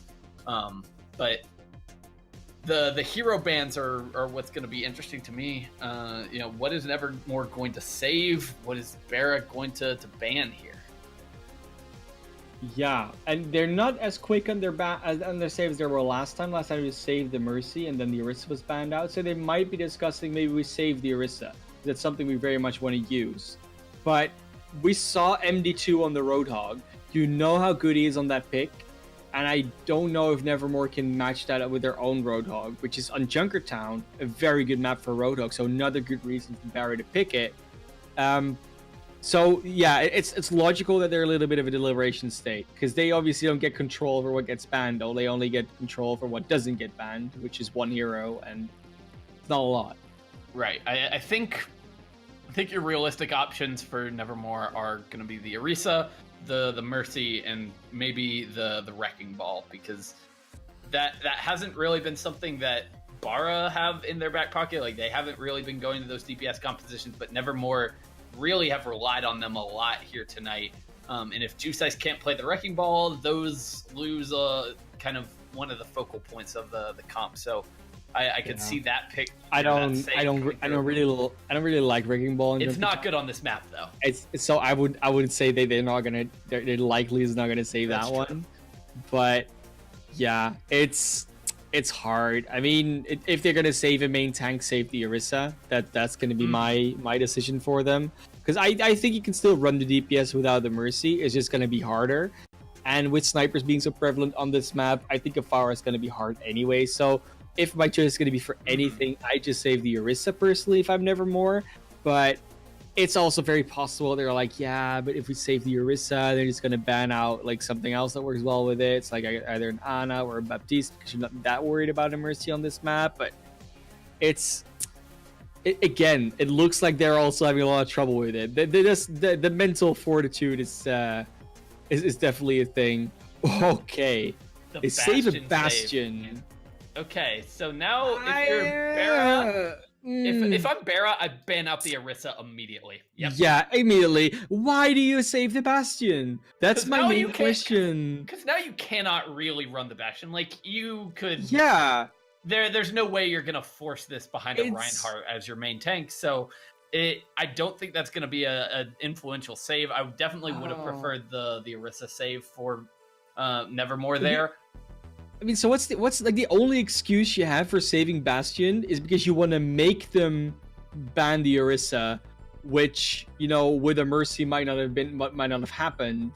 So that's the only thing reason I can think of. But why would you want to ban the Orisa? Do you know they might just not want them to play Orisa Hog, so they might want to go in here with some sort of like triple DPS Wrecking Ball composition without running into an Orisa Hog. That is a possibility. So they could have been double crossing them. It is very much possible, but is that a wise choice for this map particular? That's another story. It's gonna be fascinating to see. Barah gonna be starting things off on the attack, and at least for this, side or this half of the map, I cannot imagine them running anything other than 3-3, at least out of the gate. Like, that's been their bread and butter. That is where they've looked their best this entire event, and especially here against Nevermore. So that's what I expect from the attackers. But how did Nevermore want to approach this on the defensive side? That's the main question. I mean, if they might still want to run the Bastion, because it's very hard to dislodge a Bastion without either a dive and a Sombra, or to run like an Orisa into it because the shield is so good for Orisa. So them banning out the Orisa on the side of BarahNation is also hard to deal with a Bastion. They're not gonna walk out with it on defense, it looks like, but it's hard to defend against the Bastion if you like I said, it's either dive or something with a lot of shields. And yeah, I don't know. They're gonna run the May again. I mean, that's sort of something you could expect from them, right? Yeah, it's a comfort pick for Nevermore. It definitely makes sense. I'm not sure how effective it's really going to be here on Junkertown, especially on point A. Not a whole lot of like choke points to really use, but they're gonna try to kind of hold up here in the the building off to the left side of the cart. They're gonna get pretty aggressive and try to push out towards spawn, but the high ground exit from Barah means the May not really gonna get a lot, not at least gonna be able to get kind of the cheeky wall off. Yeah, and they're looking to hold a little bit aggressively, like you said. Here, Crimson is going to be under a lot of pressure straight away, but so is Juice. The anti-nade is very nice again from Switch. It's been hitting a lot of good ones of those, so they're going to push them back with that. Now they're going to get the corner plays. Goats v Goats, Juice versus Crimson, and yeah, they just keep pushing them back. It just seems that this defense, or at least this Goats v Goats matchup, there's just not enough pressure onto BarahNation from Juice. This comp is really designed to be getting picked with these walls to isolate individual members of BarahNation, but they're not giving them the opportunities right now. They're pushing as a team, and they're playing aggressively, winning out this kind of neutral matchup. Nice stun out. Crimson not being able to get that shatter, and that just turns everything around. The wall wasn't necessarily great, but it did enough. So they're just gonna try and run out here and just run after them with that rally. Get pick on MD2 on Chinese food, and that's a nice wall. That's exactly the wall you want, but it was just a little bit too far back, so they could just walk around it and into spawn. That's a little bit of a shame, but the idea was there. It's getting closer to being valuable, right? Certainly, and there's still opportunities here for Vanguard to make something happen, but Nevermore play that very patiently there, and eventually Barah just get a little bit over eager. As soon as Crimson has that shatter, they're like all in. They're trying to go, and he gets punished for it eventually as the stun comes through from Easel. So now Nevermore have already shaved off 2 minutes of the initial time bank. Yeah, Barah going over to the high ground, just trying to rotate through that. Nice grab to Juice Size, but they will not be able to get the kill of it until they throw in the anti-nade, which is obviously going to deny the Transcendence healing. They're trying to get some counter picks here, but it will just be Isol and It's Math Pro on the point, trying to stagger it out a little bit further. Like I said, still quite a little bit of time burned out, and they might get another recontest, although... Oh yeah, they do have the Lucio this time around. They could very well recontest there, yes. With their own graph, I might add. So they have the ult. They got the Blizzard as well to pair with that. So Chachara needs to be on the lookout. Hiding. There's the boop with the Juice. There's the shatter. Doesn't get much because Rory had the bubble up already. Nice wall this time. Chinese will go down. The Blizzard gets eaten. Will it be enough? Yes, because Juice Eyes, Rory, and Tony all getting taken down after that shatter or that sleep dart hits from Switch. That's going to be a nice follow-up, nice cleanup here. They are staggering out the clock a little bit more, but there's no way they're going to win this fight. Chachara making the hero play stops the Blizzard from coming through during the Graviton Surge, and then finds the double kill off of the self-destruct set up by his team, of course, but that means BarahNation gonna be able to push through point A and start getting aggressive. They're trying to take the high ground here, pushing in onto Juice and will get that stagger kill onto the Reinhardt. And it's not just pushing for the high ground, just pushing to get those stagger kills, but Crimson gonna go a little bit too deep, so that wall and stun taking him out. Now they're gonna counter push because they know there's someone on the payload. They have the numbers now. Switch going very low, will not be able to get taken out, and the wall is just a little bit too late. But every positional advantage that they gained on the side of BarahNation immediately gone. That and the Shatter for Crimson not going to find anything, so that's one less tool for BarahNation as they try to push back another in. Graviton, but there's another Blizzard being eaten, and the Graviton is not getting any value here from the attack, from the defense. Actually, I didn't use it. That was the attackers, but not getting all the follow-up here. There's going to be a decisive fight win for BarahNation. This is going back to Hollywood, where they were so decisive in those wins. And 2 Blizzards eaten already? I mean, that tells you 2 things. Either the Blizzard is too easy to eat, or it's just, you know, Jakara being very hungry. Well, it's been very telegraphed. It's always trying to come in off the, with the Graviton Surge, or Jakara has been able to eat it to save. Oh, nice Shatter, but both Rhinos going down straight away. There comes another self-destruct. Well, not getting any kills this time. Not going on the payload, not going low at all, because he's just being able to run away, run around, boop everything around. But there's the grab from Rory. Is there going to be enough follow-up, though? It doesn't look like it. Only getting a DMEC on Jakara. So this is going to be another fight win from BarahNation. But once again, the clock is being run down a little bit at least. Choose size will almost certainly get staggered out here, though. And that's he needed to just die immediately. I don't know why he tried to run away at all there, but will get chased down and sent back to spawn very quickly. So now Barah have some momentum here. They forced the swap from Vanguard over onto the D.Va. They're Nevermore tired of getting hit by all the biotic grenades from Switch, who is punishing them for that Mei pick. Now over to the Zenyatta in the standard 3-3 mirror.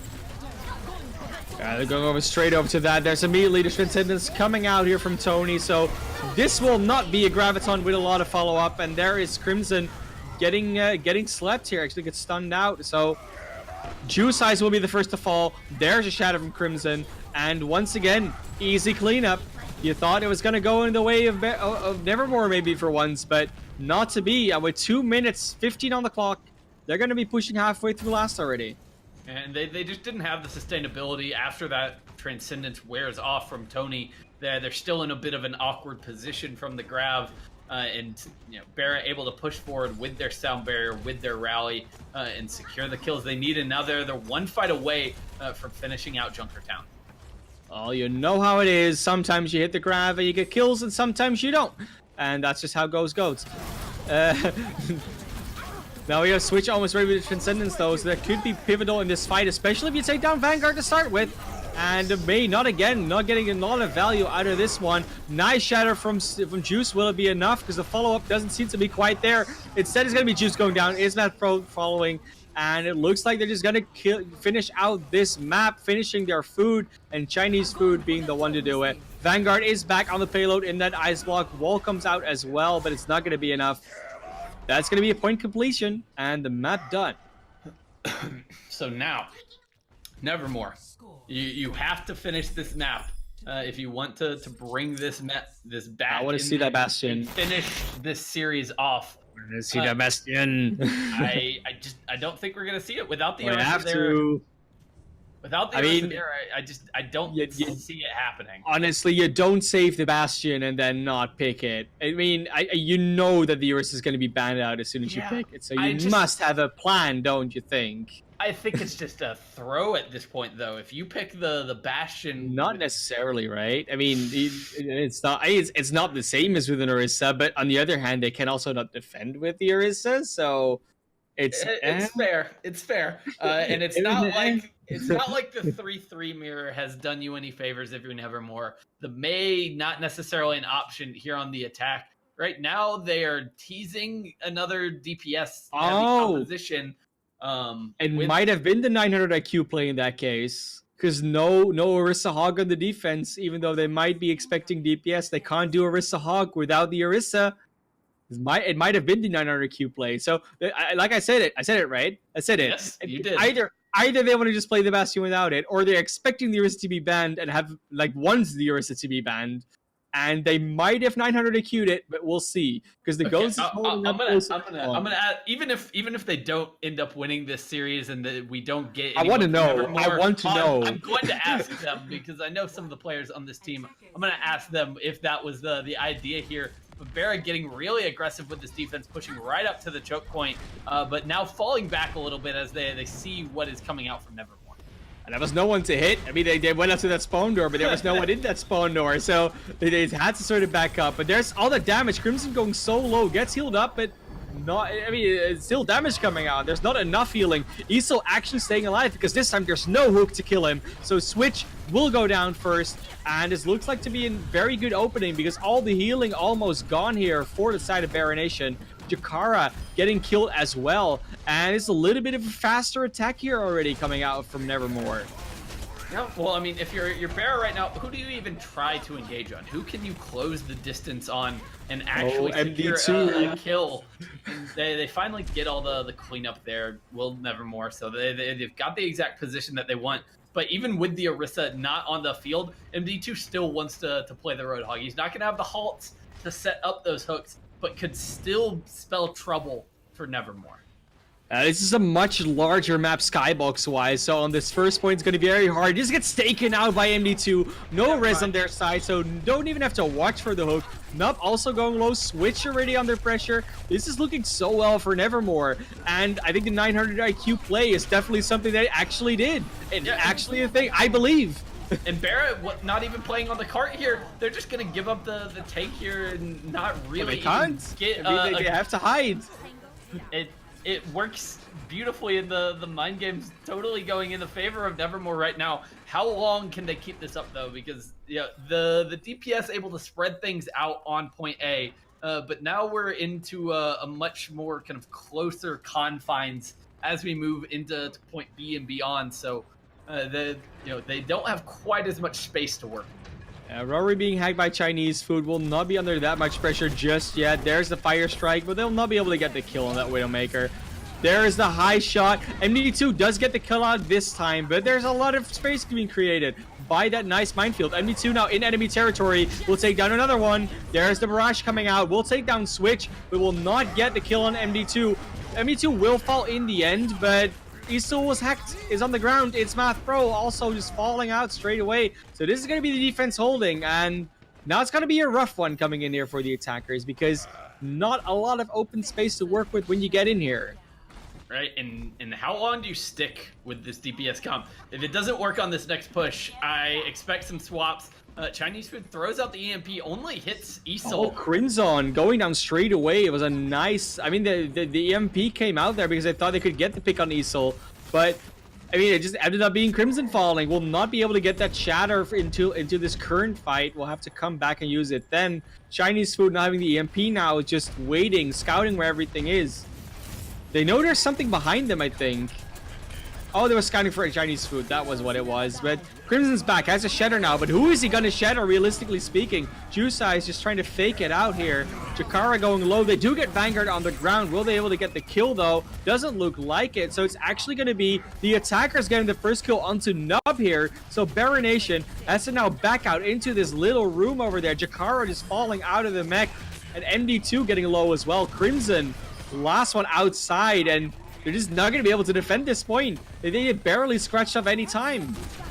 This is exactly what Nevermore needed right here, because even if things slow down on point C, even if they get kind of bottled up a little bit here, if these DPS stop finding as much value, they've still given themselves a healthy cushion here. 4 minutes to work with as we roll into point C, and they're just going to, take that lead, and they're going to say, we can go back to GOATS where we're good enough to finish this map out and close things out on your terms, BarahNation. We just want to take the mirror, but Chinese food not going to give it to them until that EMP comes out. Yeah, that EMP is going to be big, and they should know now that the EMP is almost up because they have that. They see it coming out. Oh, and the EMP bomb just gets 3. That's going to be immediately a hold, but they do use the only 2 ults they had, so Tony coming out with that Transcendence could be very big in the next fight. Certainly, that's going to be the only ultimate on the board. Nub could potentially get up to a sound barrier, but very even across the board in terms of ultimates coming into this next fight. So this is going to be the opportunity. If Nevermore want to finish with a fast time here, this is their best chance to do so. Yeah, it was a very nice EMP, but I thought they maybe saw that coming. Unfortunately, it wasn't the case. So they're going to push it forward very hard. Jakara actually losing a lot of health there. So Rory I mean, it's kind of a miracle that Rory's actually ahead in graph charge here. It shouldn't really be happening with MD2 being in the last winning fight. There comes the Transcendence. They know they have the advantage. Sound Barrier comes out on the other side, so not taking that one out. But Juice Eyes almost has the Shatter here. Will be able to throw it out at any moment when he wants to. Is it going to happen, though? Oh, the barrier's down. That's going to be the shatter opportunity they were looking for. Transcendence comes out, but it won't be able to save Nub or Chinese food. So Switch throwing that one out there. Not going to be able to have that for the Graviton coming up from Rory. And meanwhile, Tony is building up to another one of his own. Yeah, this is very dangerous for BarahNation. They've got to find a way to recontest here. They do have kind of the offensive tools to try to get back out here, but nothing to really keep them alive through this Graviton. Oh, nice grab. Just gets the kill onto Nub straight away, and then MD2 following. They should have come out with a team, but they came out with one or two. Crimson does get a shatter on the payload. Vanguard will not even fall to it, though. That's not what you wanted. Crimson, the only one on the card as right now. They're going to take that out. Is contest coming in from Nub, but they really need to start getting some kills here. Otherwise, this defense will not end up being successful in any way, shape, or form. And it looks like they're not going to be able to do so just yet. The Graviton not getting any follow-up, and they get out of the card. Switch not being able to do so.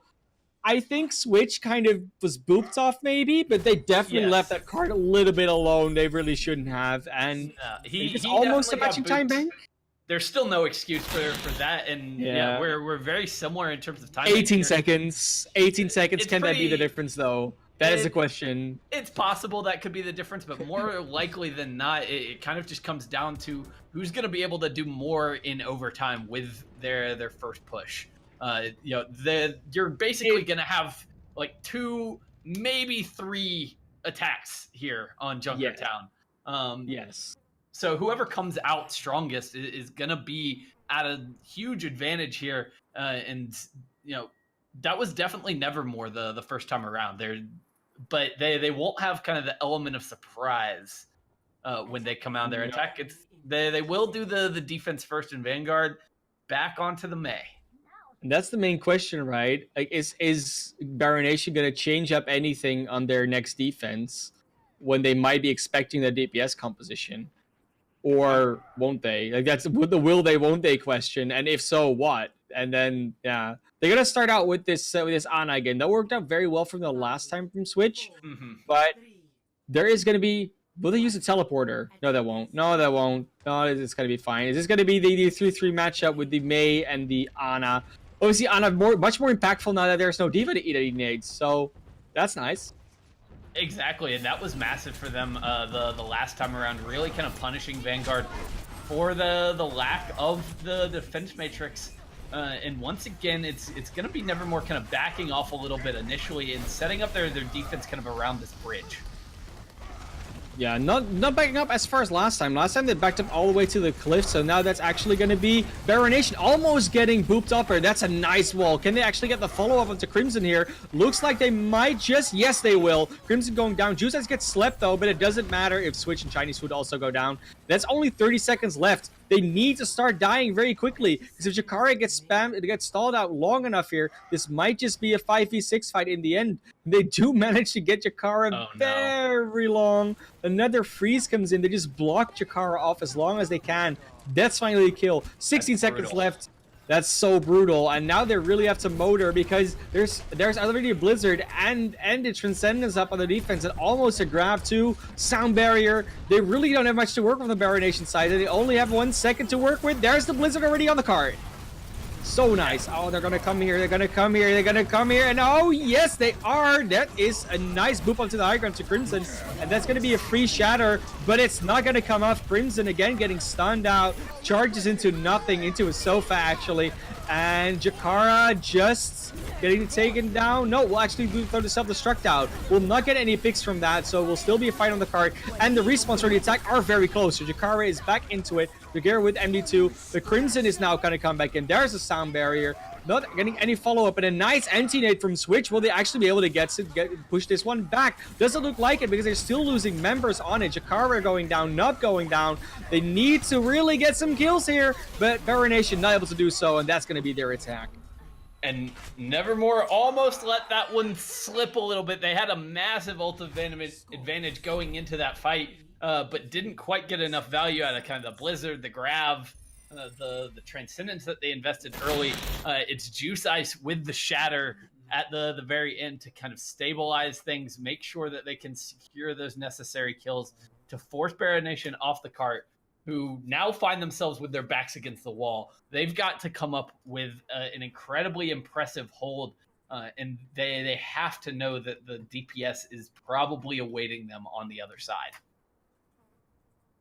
Definitely the case here, and it looks like we might see another DPS attack coming out here. They don't need to push far, only 39.72 meters. Not a lot of time to work with, but with the way their last attack went, they don't really need any time. They can just attack, and that's just all they need to do. Crimson will be on the Winston this time around, though, so definitely anticipating a little bit more. That's the one switch up they will make together with switch on the Ana, but not necessarily the best tools to work with against this DPS composition. No, it's going to be a tall task. I think, yeah, it's definitely coming out here. There we are, yeah. The double snipers, again, going to be hard to deal with. Crimson a little bit more capable of that this time around than he was when he played the Reinhardt. Going to get up in Rory's face immediately, but on his own is just going to get deleted. Yeah, Crimson just going down straight away. MD2 took a lot of damage. Will be able to get healed up, but yeah, they don't have a res, so they could very well be it. Not a lot of shielding left. Switch going down. Looks like this is just going to be the series. It's over. That's 3. Juice is going off the map. Oh, he actually gets booped up by Nub. I mean, Nub at least getting some honor. You know, Crimson is back on the wrecking ball. Don't think they will get much picks from that though, because Crimson will just go down himself. 60 seconds remaining.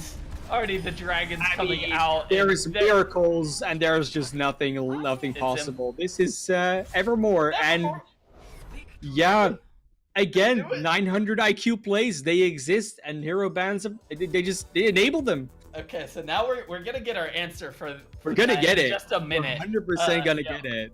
But my God, what a series that was from start to finish. These two teams really bringing it here tonight in terms of their play on both kind of standard compositions, and then really changing things up towards the latter half of the series, really throwing some interesting looks our way. Enabled by the hero ban system. Just a fantastic series.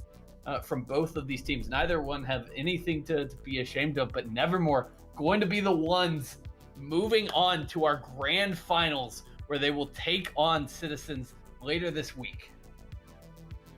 Yeah, I mean, it's just grand finals. It's gonna be a real big one, because BarahNation obviously lost out to Citizens just yesterday, actually, and now it's gonna be Nevermore going up to them. So it's gonna be a different matchup, but very excited to see that one. I believe we're actually going to have a player interview. So Shy Guy, I'm going to leave it all up to you.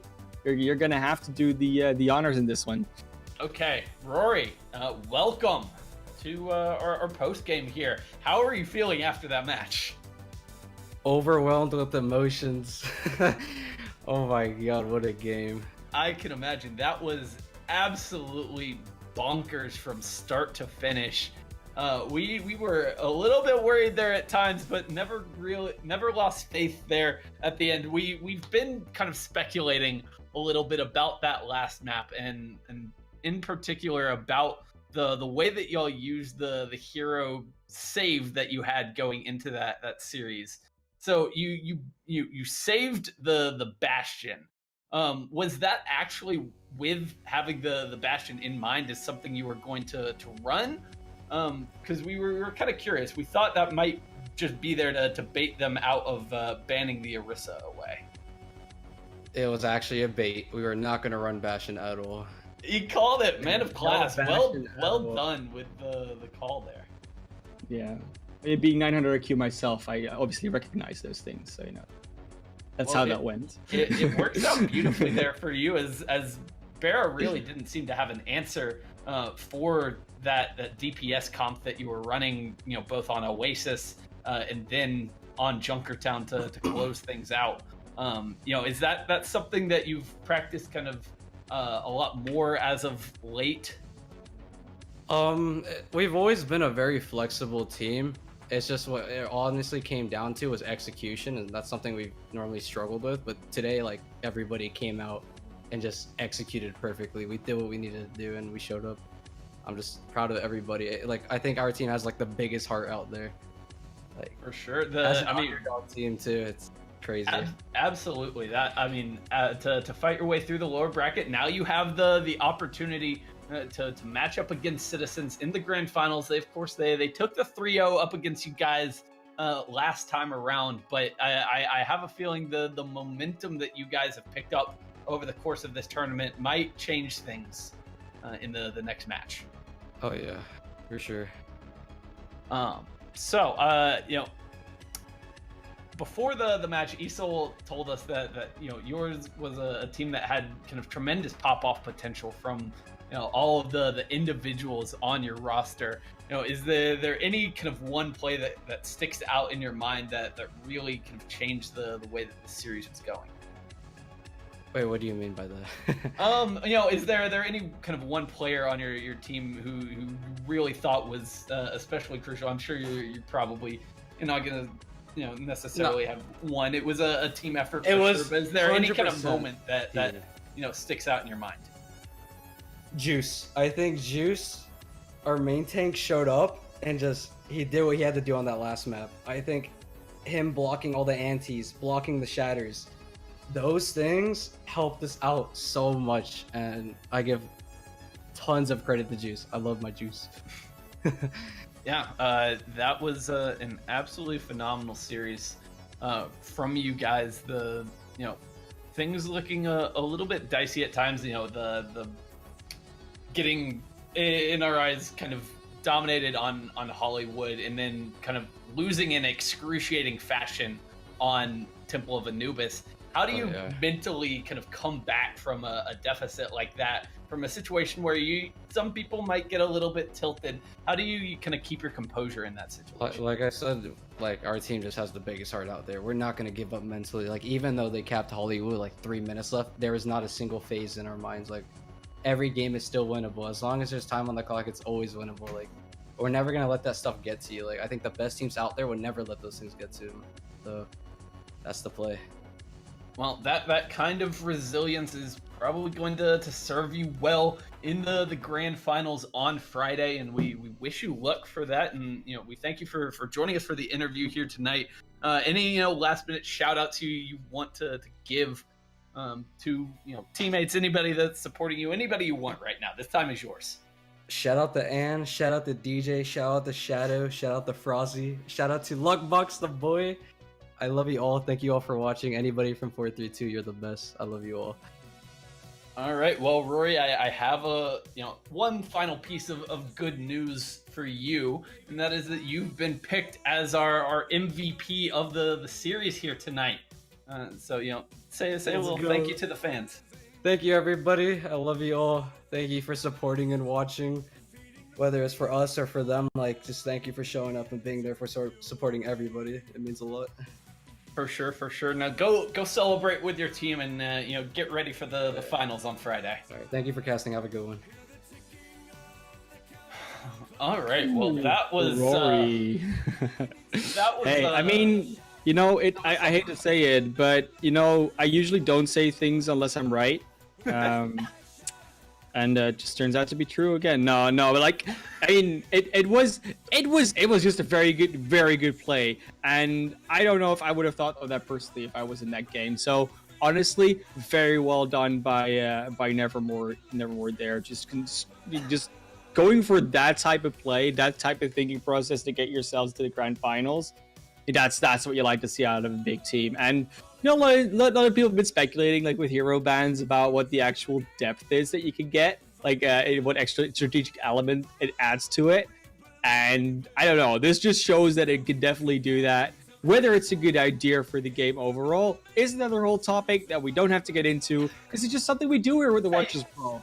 And I mean, speaking about the Watchers Brawl, let me segue into that one. You can follow us on Twitter, on Twitch, even on DLive. You can just go and get yourself some more Watchers Brawl action. And we're going to be back here pretty soon because, you know, grand finals are coming up. And we just saw Nevermore play. That's a team to be reckoned with. So, yeah, I mean, just go and have some fun watching that grand finals coming up, because that should be, I mean, only 2 days away, I think. Yeah, it's coming in on Friday night, and I for sure am going to be in the Twitch chat watching every minute of that action, because you know, I cannot wait to see. Nevermore really has shown me a lot over the last couple of series. This is the second time in a row they've gone to a map 5. They've grinded out these really, really tough series against some very high quality opponents, and now they get to test themselves against the team that sent them to the lower bracket in the first place in Citizens. They have a chance for revenge, to come back, you know, fight their way through the lower bracket and potentially win this tournament. And you know, just incredible resilience from the Nevermore side of things here tonight. Very well earned victory on their part. Very well earned. Looks to be the end of the night for us, you know, here at the Watchers Pro. So gonna see you around next time. Be sure again to follow us everywhere so you're updated on when we go live next. Obviously, there's going to be a next season after this, so don't worry about anything. But we're going to end this one on Friday with a bang. Be sure to tune in. And that's going to be all for us tonight. Have a good night, everybody.